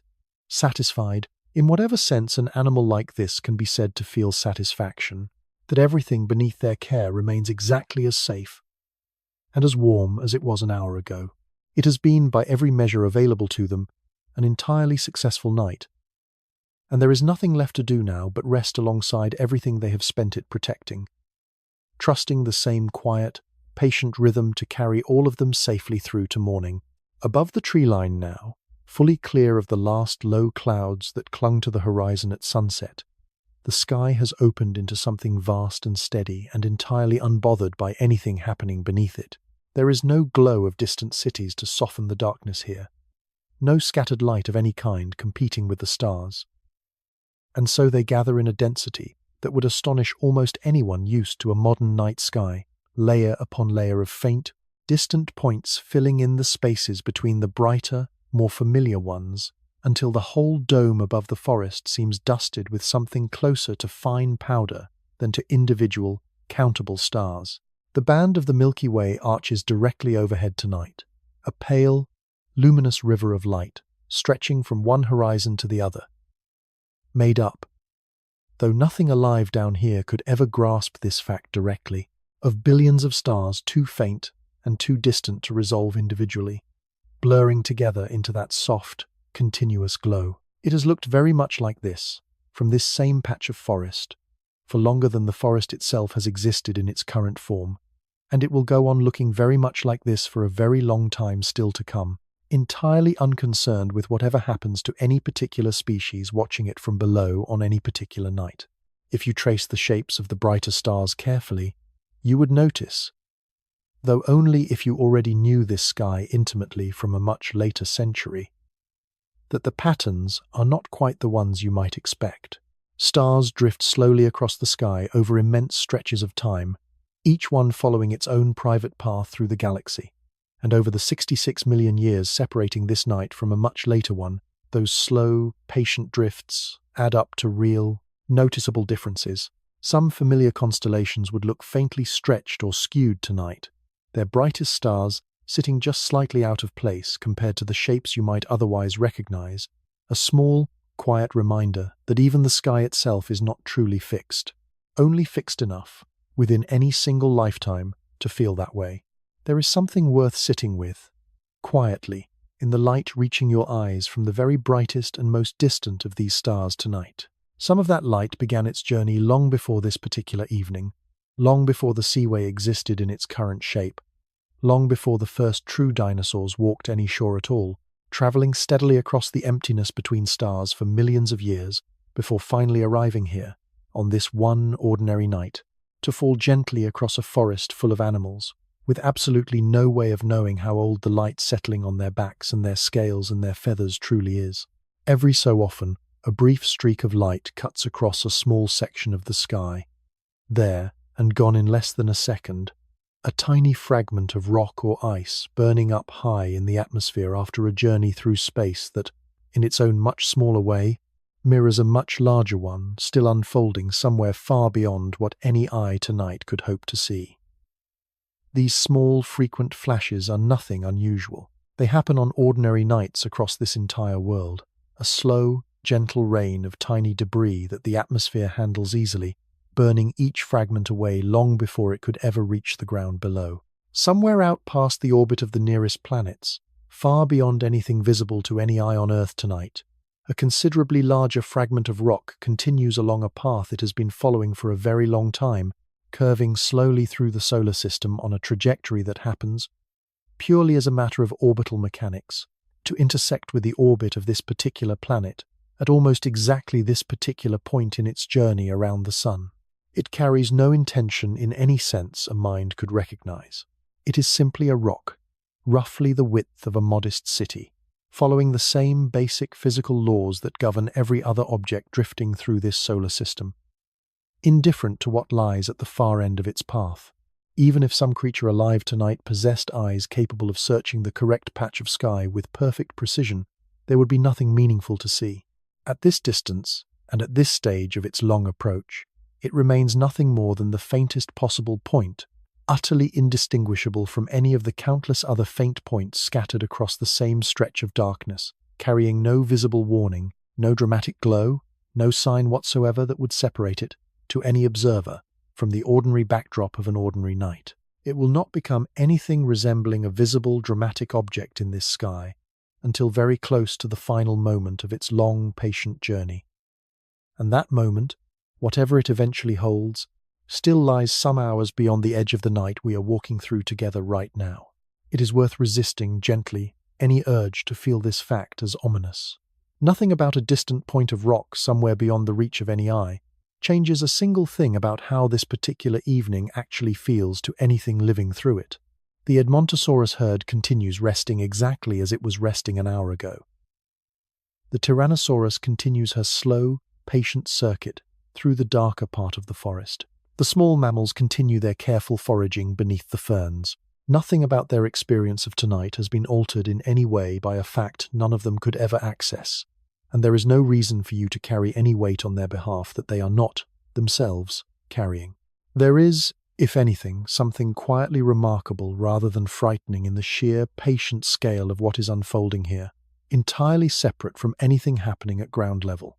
A planet, spinning steadily beneath an ordinary night sky, going about its ordinary business exactly as it has for longer than memory could ever reach, and, simultaneously, at a scale so much larger that it barely intersects with the forest floor at all, a small fragment of the solar system's leftover material, continuing along a path set in motion long before this particular evening, long before this particular forest, long before almost anything alive tonight had ancestors resembling their current forms at all. Both of these things are true at once tonight, existing on entirely different scales, entirely different timelines, without touching each other in any way that matters yet. The forest does not know about the sky. The sky, in any meaningful sense, does not know about the forest either. They simply share, for now, the same brief slice of time, moving forward together without either one influencing the other, the way two entirely separate stories can sometimes run alongside each other for a while, before finally, unexpectedly, converging into one. Somewhere far beneath this sky, in a place that will one day be given the name Tanis by researchers who cannot yet be imagined, sediment is quietly settling in thin, patient layers along the bed of a river, much like the one running past our own forest tonight, layer after ordinary layer. Exactly the kind of deposit that has been accumulating there for a very long time already. Within those layers, not tonight, but very soon, an extraordinary kind of evidence will begin to form, fine details preserved with a precision that will one day allow careful researchers to say, with real confidence, not just that something happened here, but very nearly what season it happened in, based on nothing more than the growth patterns locked inside the bones of ordinary fish going about their own ordinary evening in that same river. But that evidence belongs to tomorrow, and to the countless ages after it. Tonight, that riverbed is simply a riverbed, settling its sediment the way it always has, undisturbed. For now, above the tree line, the stars continue their slow, patient wheel across the sky, entirely unhurried, entirely indifferent to anything happening below them, or for that matter, anything approaching from beyond them. The moon has climbed well past its highest point now, beginning its own long, slow descent toward the western horizon, and the deepest, stillest part of the night has settled fully over the forest, the seaway, the nesting ground, and everything moving quietly within all three. It is, in almost every sense that matters to anything living through it, an entirely ordinary night. The stars look the way they always look, the air feels the way it always feels. And somewhere out past the edge of everything visible, a small, patient fragment of rock continues along a path that will not fully reveal its significance to this world for a good while longer still. There is nothing more to do with that fact tonight than to hold it gently, the way you might hold any other piece of vast, quiet knowledge, and then let it settle back into the wide, patient darkness where it belongs. If you know where to look, and few creatures tonight have any reason to, a faint, steady point of light sits low along the eastern horizon, brighter and less prone to twinkling than the true stars scattered around it. It is not a star at all, but one of the wandering points of light that move slowly against the fixed background of the sky over the course of many nights, a neighboring world catching and reflecting the same distant sunlight that once, hours ago, lit this very forest before slipping below the horizon. It has hung in roughly that same patch of sky for as long as anyone here could have been watching, and it will hang there again tomorrow night, and the night after, following its own slow, patient rhythm entirely separate from anything happening on the ground below it. There is a particular kind of vertigo available to anyone who spends too long looking directly upward. On a night this clear, the ordinary sense of up and down beginning to loosen slightly the longer you stare into a sky this deep, this layered, this genuinely three-dimensional once you let yourself see past the flat illusion of a single dark ceiling. Some of these points of light sit only a short distance away, astronomically speaking. Others sit at distances so vast that the number itself stops meaning very much. Distances light itself takes not hours or days but many thousands of years to cross. All of them appear, from down here, as though they belong to the exact same flat surface, a trick of perspective this planet's sky has always played on everything looking up at it. It is worth remembering, too, that the people who will eventually give names to all of this, the constellations, the planets, the particular arrangement of stars overhead tonight, remain an almost unimaginable stretch of time away from existing at all. Whatever patterns your own eye might trace across this sky tonight, drawing connections between one bright point and another the way people always eventually do, those patterns belong to you alone in this moment, unnamed, unclaimed, exactly as valid as any name that will eventually be given to them by minds that do not yet exist. Down near the seaway, mist continues gathering across the water's surface, thickening gradually as the night's coolest hours settle in fully. Reflected starlight scatters and softens across it, turning the whole surface of the inland sea into something closer to a dim, silver haze than to open water. Blurring, gently, the already uncertain line between sky and sea that has defined this particular stretch of coastline for as long as it has existed in anything like its current shape. There is a stillness particular to this deepest stretch of night, somewhere well past midnight and still comfortably short of dawn, when even the more active hunters of the forest have mostly settled, when the herds rest fully rather than merely drowsing, when almost every creature sharing this landscape has, for these few hours at least, surrendered to something close to true rest. It is easy, standing quietly within it, to feel as though the whole world has been paused, held gently in place, though of course nothing has actually stopped at all. The rivers still move, the tide still shifts. The slow, patient rock somewhere far beyond this sky still follows its path exactly as it did an hour ago, and exactly as it will an hour from now. It is worth returning, one more time, to the simple, almost embarrassingly ordinary truth sitting at the center of this entire night.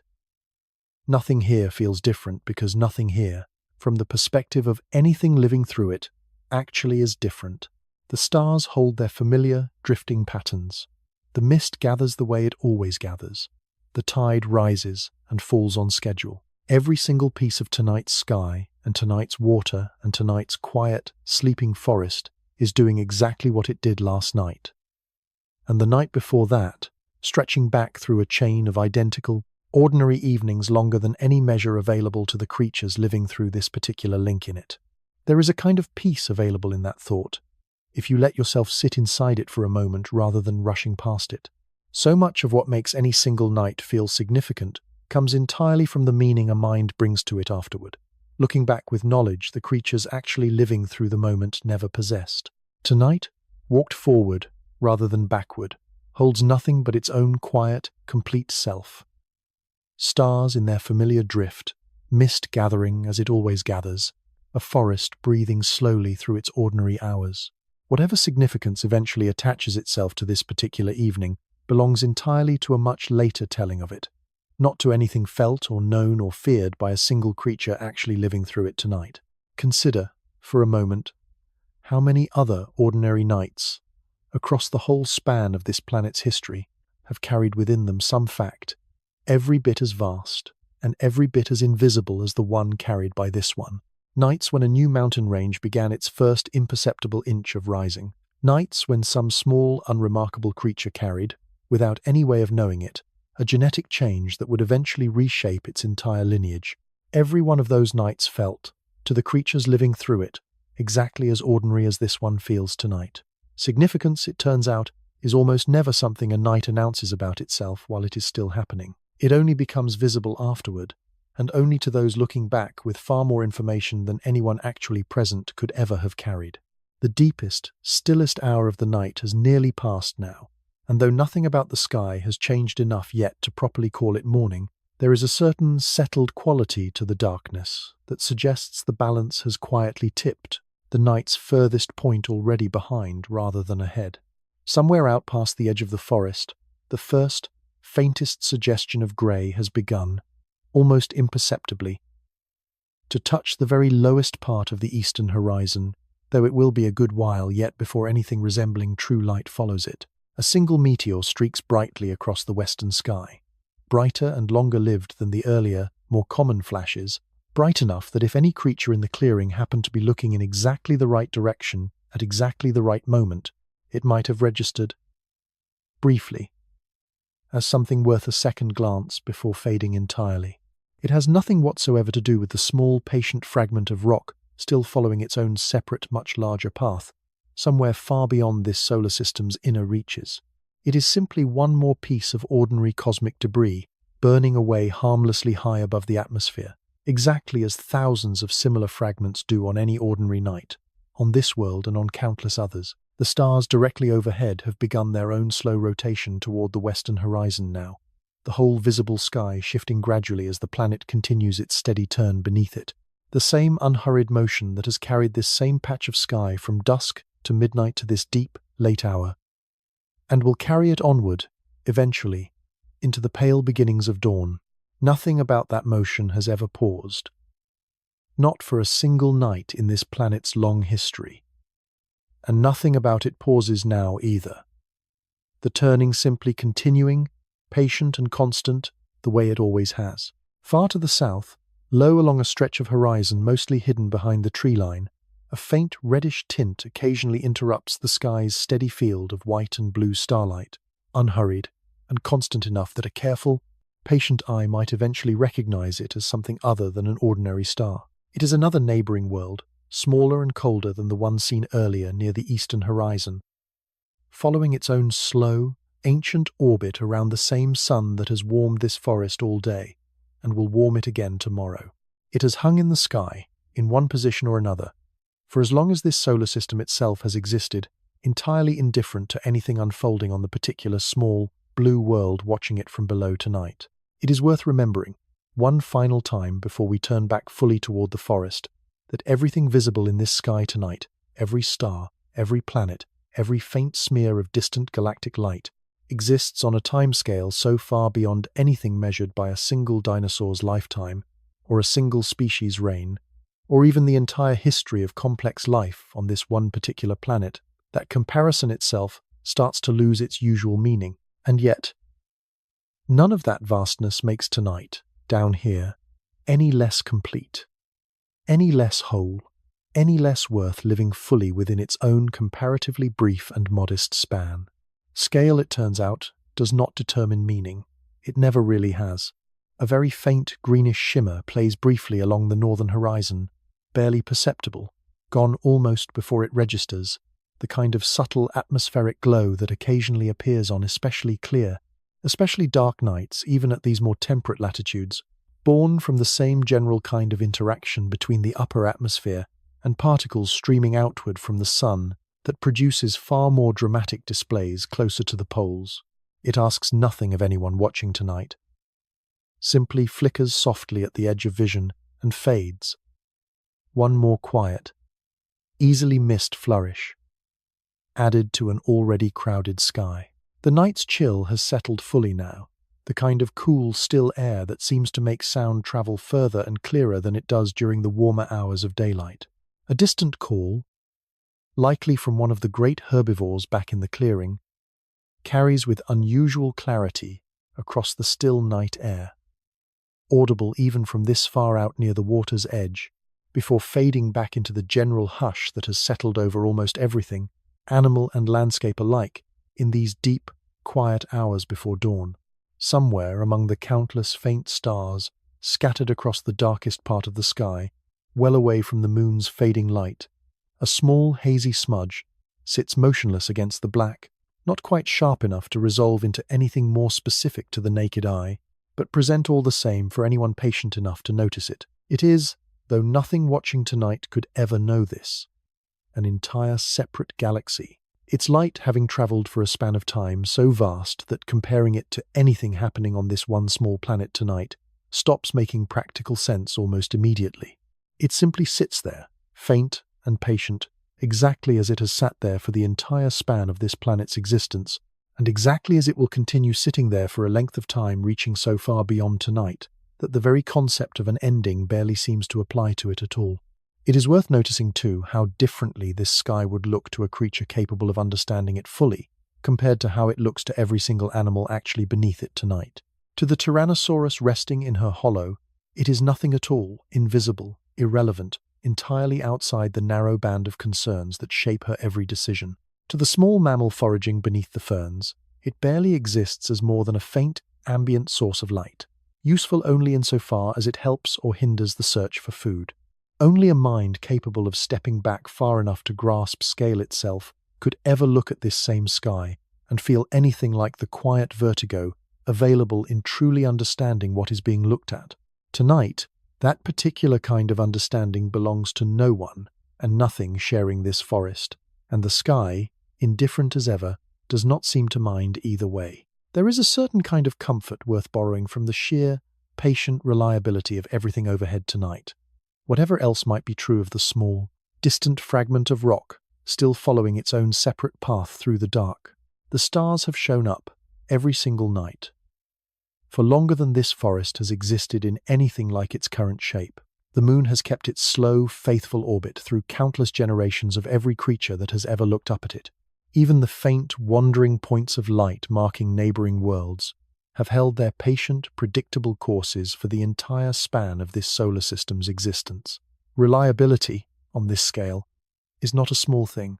It is, in its own quiet way, one of the most reassuring facts available to anything capable of noticing it. Let your eyes drift back down toward the tree line now, toward the familiar, ordinary shapes of the forest resting beneath this endless sky.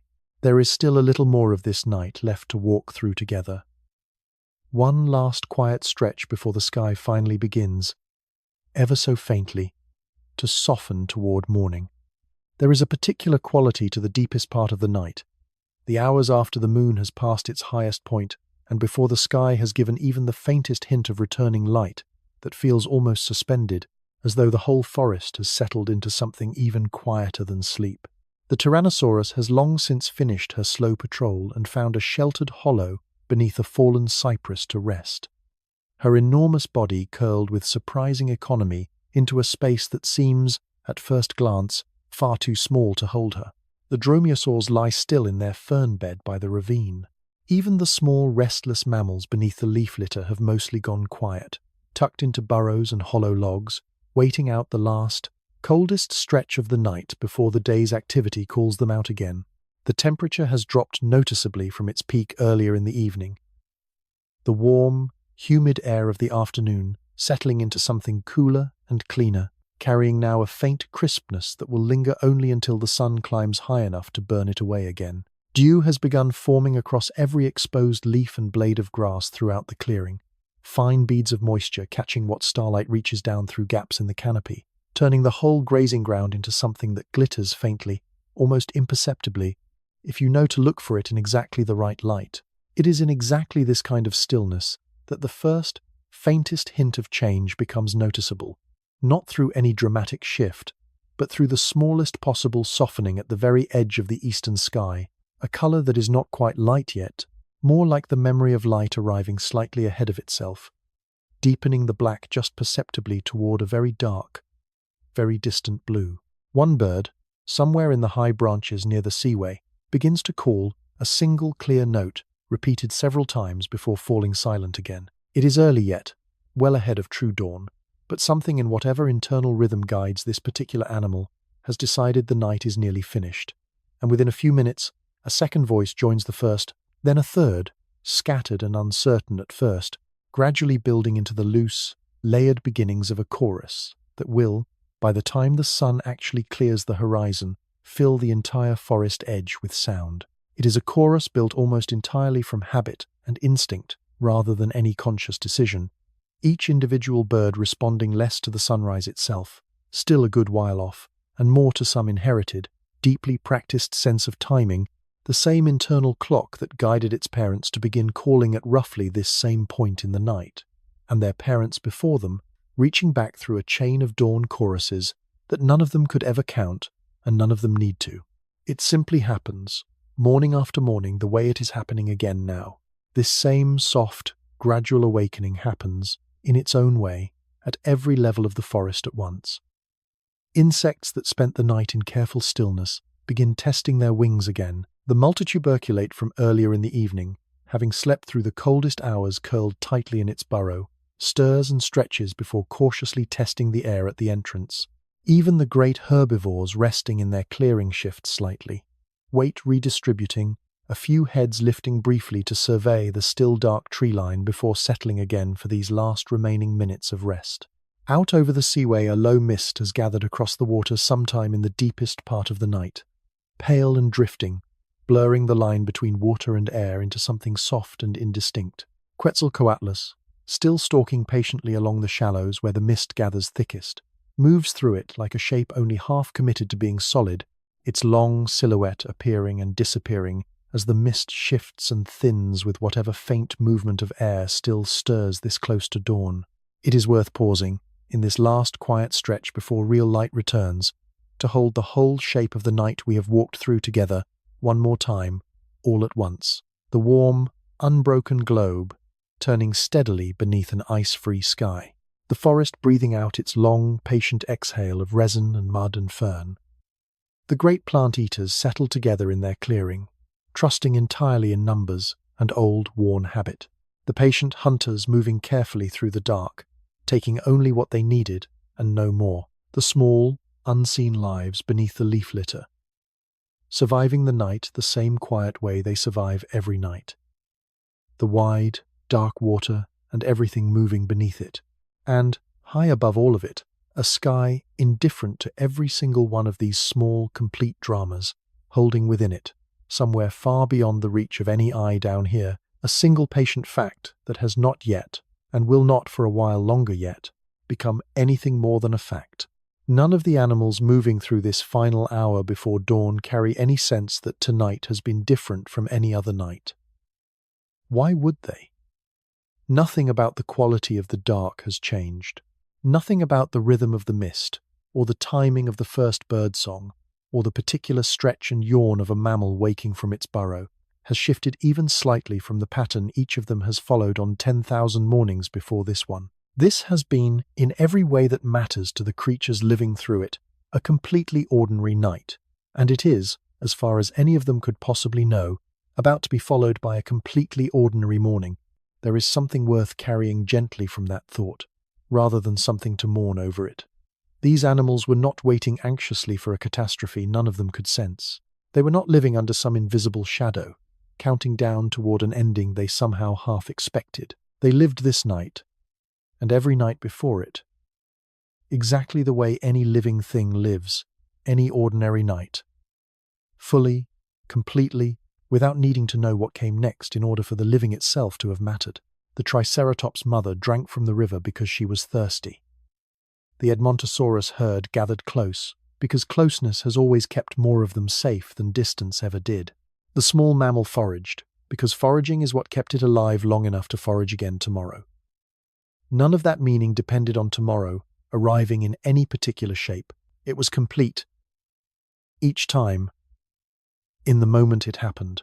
Perhaps that is worth carrying forward as the truest lesson of this entire long, ordinary night, more than any single fact about horns or feathers or bite force or migration. An evening does not need to be remembered or studied or turned into anything larger than itself in order to have been worth living. The turtle nesting on the sandbank, the beetle rolling its careful ball of dung, the multituberculate testing the air outside its burrow, none of them required significance beyond the moment itself. They were simply, thoroughly, unremarkably alive, and for one more night, that was enough. It has always been enough. For every living thing, on every ordinary night that has ever existed, the clearing where the great herbivores rest has begun, almost imperceptibly, to change character as the sky continues its slow brightening. Shapes that were pure silhouette against the stars an hour ago now carry the faintest suggestion of texture and color, a frill catching the first hint of brown rather than black, a stretch of hide showing just barely, the pale mottling that marks a younger animal. Nothing dramatic has happened yet. The change is gradual, patient, the same slow unveiling this landscape performs every single morning, indifferent to whoever might or might not be watching it happen. The eastern sky continues its slow, patient brightening, blue deepening towards something with the faintest suggestion of grey now threaded through it, though true sunrise still waits comfortably beyond the edge of this particular story. Somewhere in the forest, the Tyrannosaurus shifts slightly in her sheltered hollow, one great eye opening briefly before closing again, not yet ready to surrender the last of the night's rest. Somewhere in the clearing, a young Triceratops stirs against its older companion, then settles back down, still comfortably wrapped in the last stretch of a night that has, so far, asked nothing difficult of it at all. It is somewhere close to spring in this particular stretch of the world tonight, the trees carrying that unmistakable freshness of a season only recently arrived, new growth still soft and pale green at the tips of older branches, the seaways fish moving through waters just beginning to warm properly after the cooler months behind them. It is, in almost every sense, as ordinary and as hopeful a season as any forest could ask to be standing in, new growth reaching upward everywhere you look, the whole landscape leaning quietly toward the fuller warmth still ahead of it. One last time, before the light fully changes, it is worth walking back gently through everyone we have met across this long, quiet night. The Triceratops mother, still resting near the water with her two young companions close beside her, frill catching the first pale suggestion of grey beginning to touch the eastern sky. The great Edmontosaurus herd, tightly gathered still, beginning here and there to stir as the earliest members sense the coming change in light. The Ankylosaurus, low and patient on its slightly raised patch of dry ground, armor catching the same soft, early light the Triceratops wears. The swift little Thescelosaurus and the solitary Pachycephalosaurus, each settled somewhere nearby in their own particular corner of this shared, ordinary landscape. Further into the trees, the Tyrannosaurus stirs again in her sheltered hollow, this time fully, rising slowly and shaking the last of the night's stillness from her enormous frame before beginning the unhurried work of considering what the coming day might ask of her. The dromaeosaurs near the ravine have already roused themselves, moving off together toward whatever the daylight hours hold for a pair of hunters, built for speed and precision rather than raw power. The small troodontid, its work finished for the night, has already withdrawn deeper into the canopy, ready to rest through the daylight hours the way its kind generally prefers. Down along the seaway, Quetzalcoatlus continues its slow, patient stalk through the shallows, even as the mist above the water begins, very gradually, to thin and lift. The mosasaur has long since returned to deeper water, and the diving birds are beginning to stir along the surface, readying themselves for a full day of fishing ahead. Ammonites continue their endless, unhurried drift through the shallows, entirely unbothered by anything as fleeting as a single sunrise. Back near the nesting grounds, the cracked egg from earlier in the night has, by now, very likely opened fully, a single, small, damp hatchling blinking against a world it is experiencing for the very first time. Surrounded by watchful adults and the low, steady murmur of a herd, already beginning to stir around it.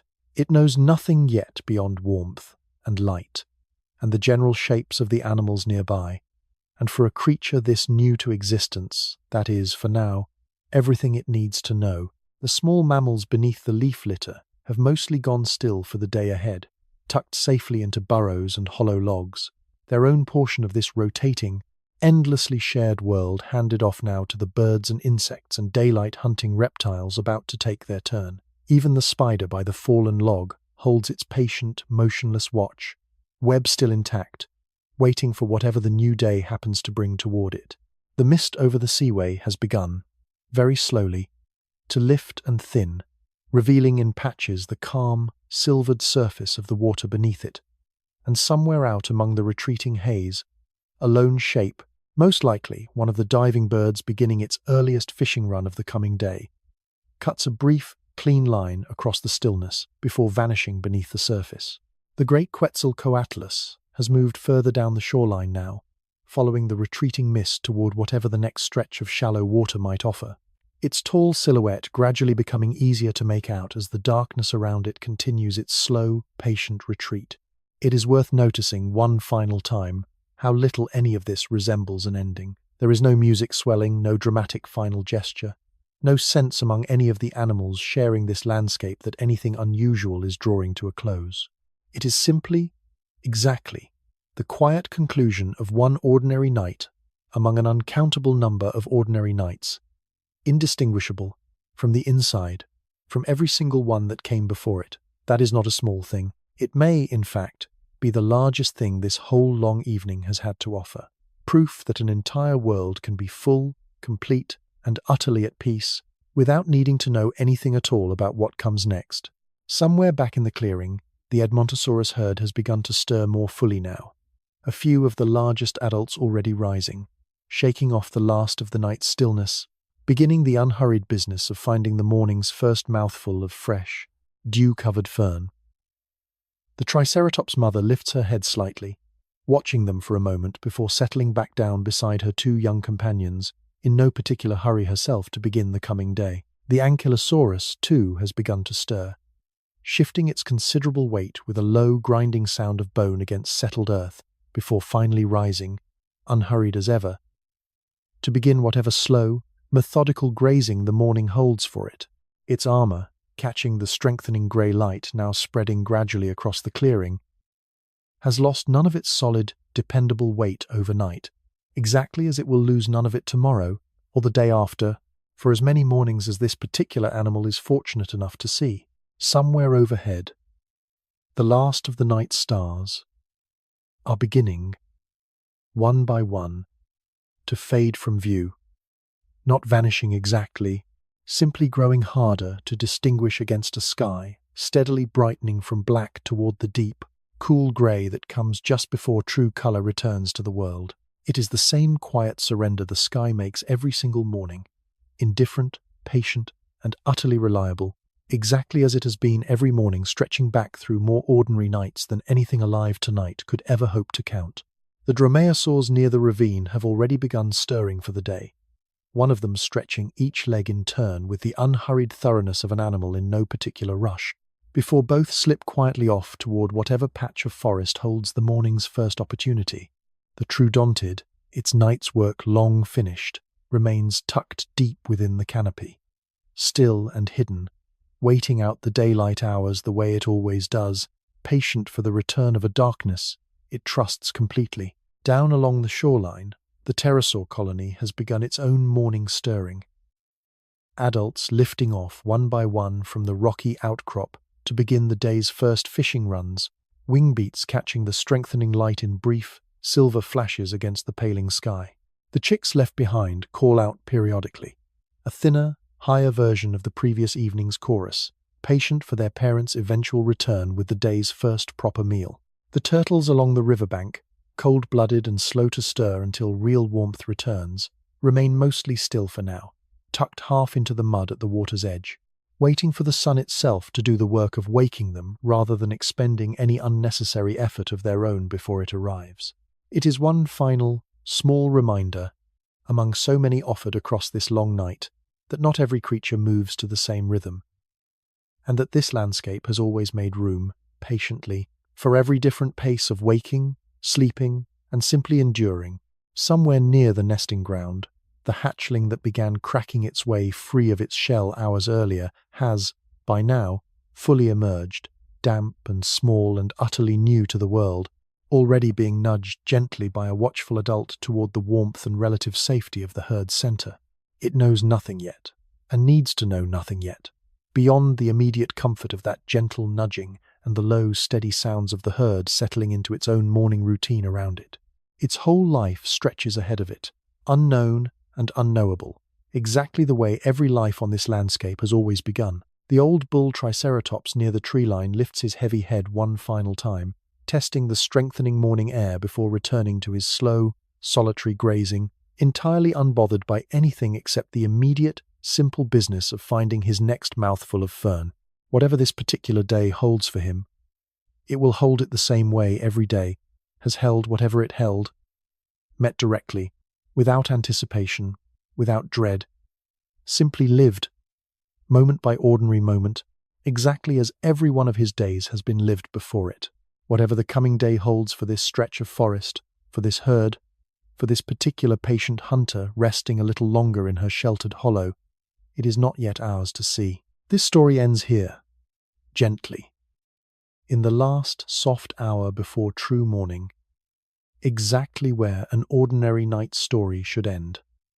Not with an answer, but with rest, and the quiet, complete trust that another day, ordinary and whole, is already beginning to arrive. There is a version of this same story, of course, that continues past this point, one that belongs to an entirely different kind of telling than the one we have shared together tonight. It is not the story we came here for. Tonight was never about what happens next. It was only ever about this one particular evening, held gently and completely on its own terms, exactly as every single animal moving through it experienced it, without foresight, without dread, simply as one more ordinary night in a life made up, like every life, of nothing more or less than an unbroken chain of ordinary nights just like it. If there is anything worth carrying forward from everything we have walked through together across this long, quiet evening, perhaps it is simply this: that an ordinary night, lived fully and without needing to know what comes after it, has never once been a small thing. Not for the Triceratops resting by the river, not for the small mammal curled safely in its burrow, not for the great, patient hunter finding a few more minutes of rest before the day calls her forward, and not, in whatever quieter way applies to you tonight, for you either. Let this whole layered, ancient evening settle now, gently, the way every one of its own small dramas has already settled, the mist over the water, the last few stars fading into morning grey, the herd stirring softly toward whatever the coming day will ask of it. There is nothing left to hold on to here, and nothing that needs holding. Only the quiet, complete knowledge that this ordinary night, like every ordinary night before it, was enough exactly as it was. Somewhere in the clearing, the youngest of the Triceratops shifts one final time against its older companion's flank, settling into a slightly warmer position as the last, coolest minutes before true dawn pass slowly overhead. It does not stir again. Whatever small dreams pass through a mind like that one, if dreams are the right word for whatever happens in the quiet spaces behind a resting animal's eyes, remain entirely its own, private and complete, belonging to no story larger than the simple, sufficient fact of one more peaceful night successfully reaching its end. The forest holds its breath one final time in that particular way it has held it. Over and over, throughout this entire long night, the hush, just before full light that every dawn on every ordinary morning seems to carry with it. And then, slowly, so slowly that no single moment could ever be pointed to as the precise instant of change, the darkness begins, gently, to loosen its hold, giving way not to anything dramatic, but simply to the next quiet hour, in an unbroken chain of quiet hours stretching back further than this forest itself, and reaching forward, as far as anything resting peacefully within it tonight has any reason to doubt, into a morning exactly as ordinary, exactly as safe, and exactly as worth living as every single one that came before it. This is where we leave them, gently, exactly as they are. Not at an ending, because as far as anything in this story could ever know, tonight was never an ending at all. Simply a forest, settling through the last quiet hour before dawn, exactly the way it settled through this same hour yesterday, and the day before that, and every ordinary day reaching back further than any of us could ever hope to count. The mist still drifts over the water. The first birds still call from the high branches, and somewhere, deep in a sheltered hollow beneath an old fallen cypress, an enormous, patient animal rests just a little longer, unaware, unhurried, and, for these last few quiet moments, completely at peace. Thank you so much for watching. If you'd like to see more videos like this, please consider leaving a like and subscribing to the channel, as it really helps us continue making more content. Anyways, see you in the next one. Let the forest go now, gently, the way it let the day go many hours ago. The river, the mist, the sleeping herd, the patient hunter, curled beneath the fallen cypress. None of it needs you to hold on to it any longer. It was, all of it, exactly as complete and exactly as ordinary as any night has ever been. You can let your own breathing settle now, slow and even, the way the seaway settles once the wind has fully died.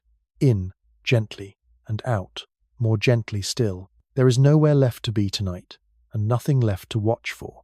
Only rest, only quiet, only the soft, unhurried dark.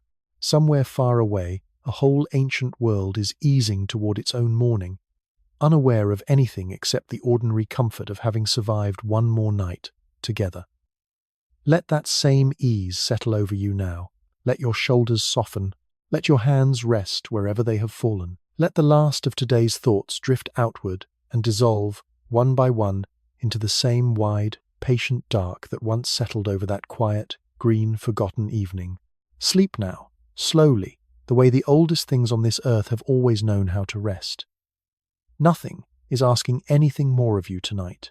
You are simply here, warm and safe and unhurried, drifting gently toward morning. Good night,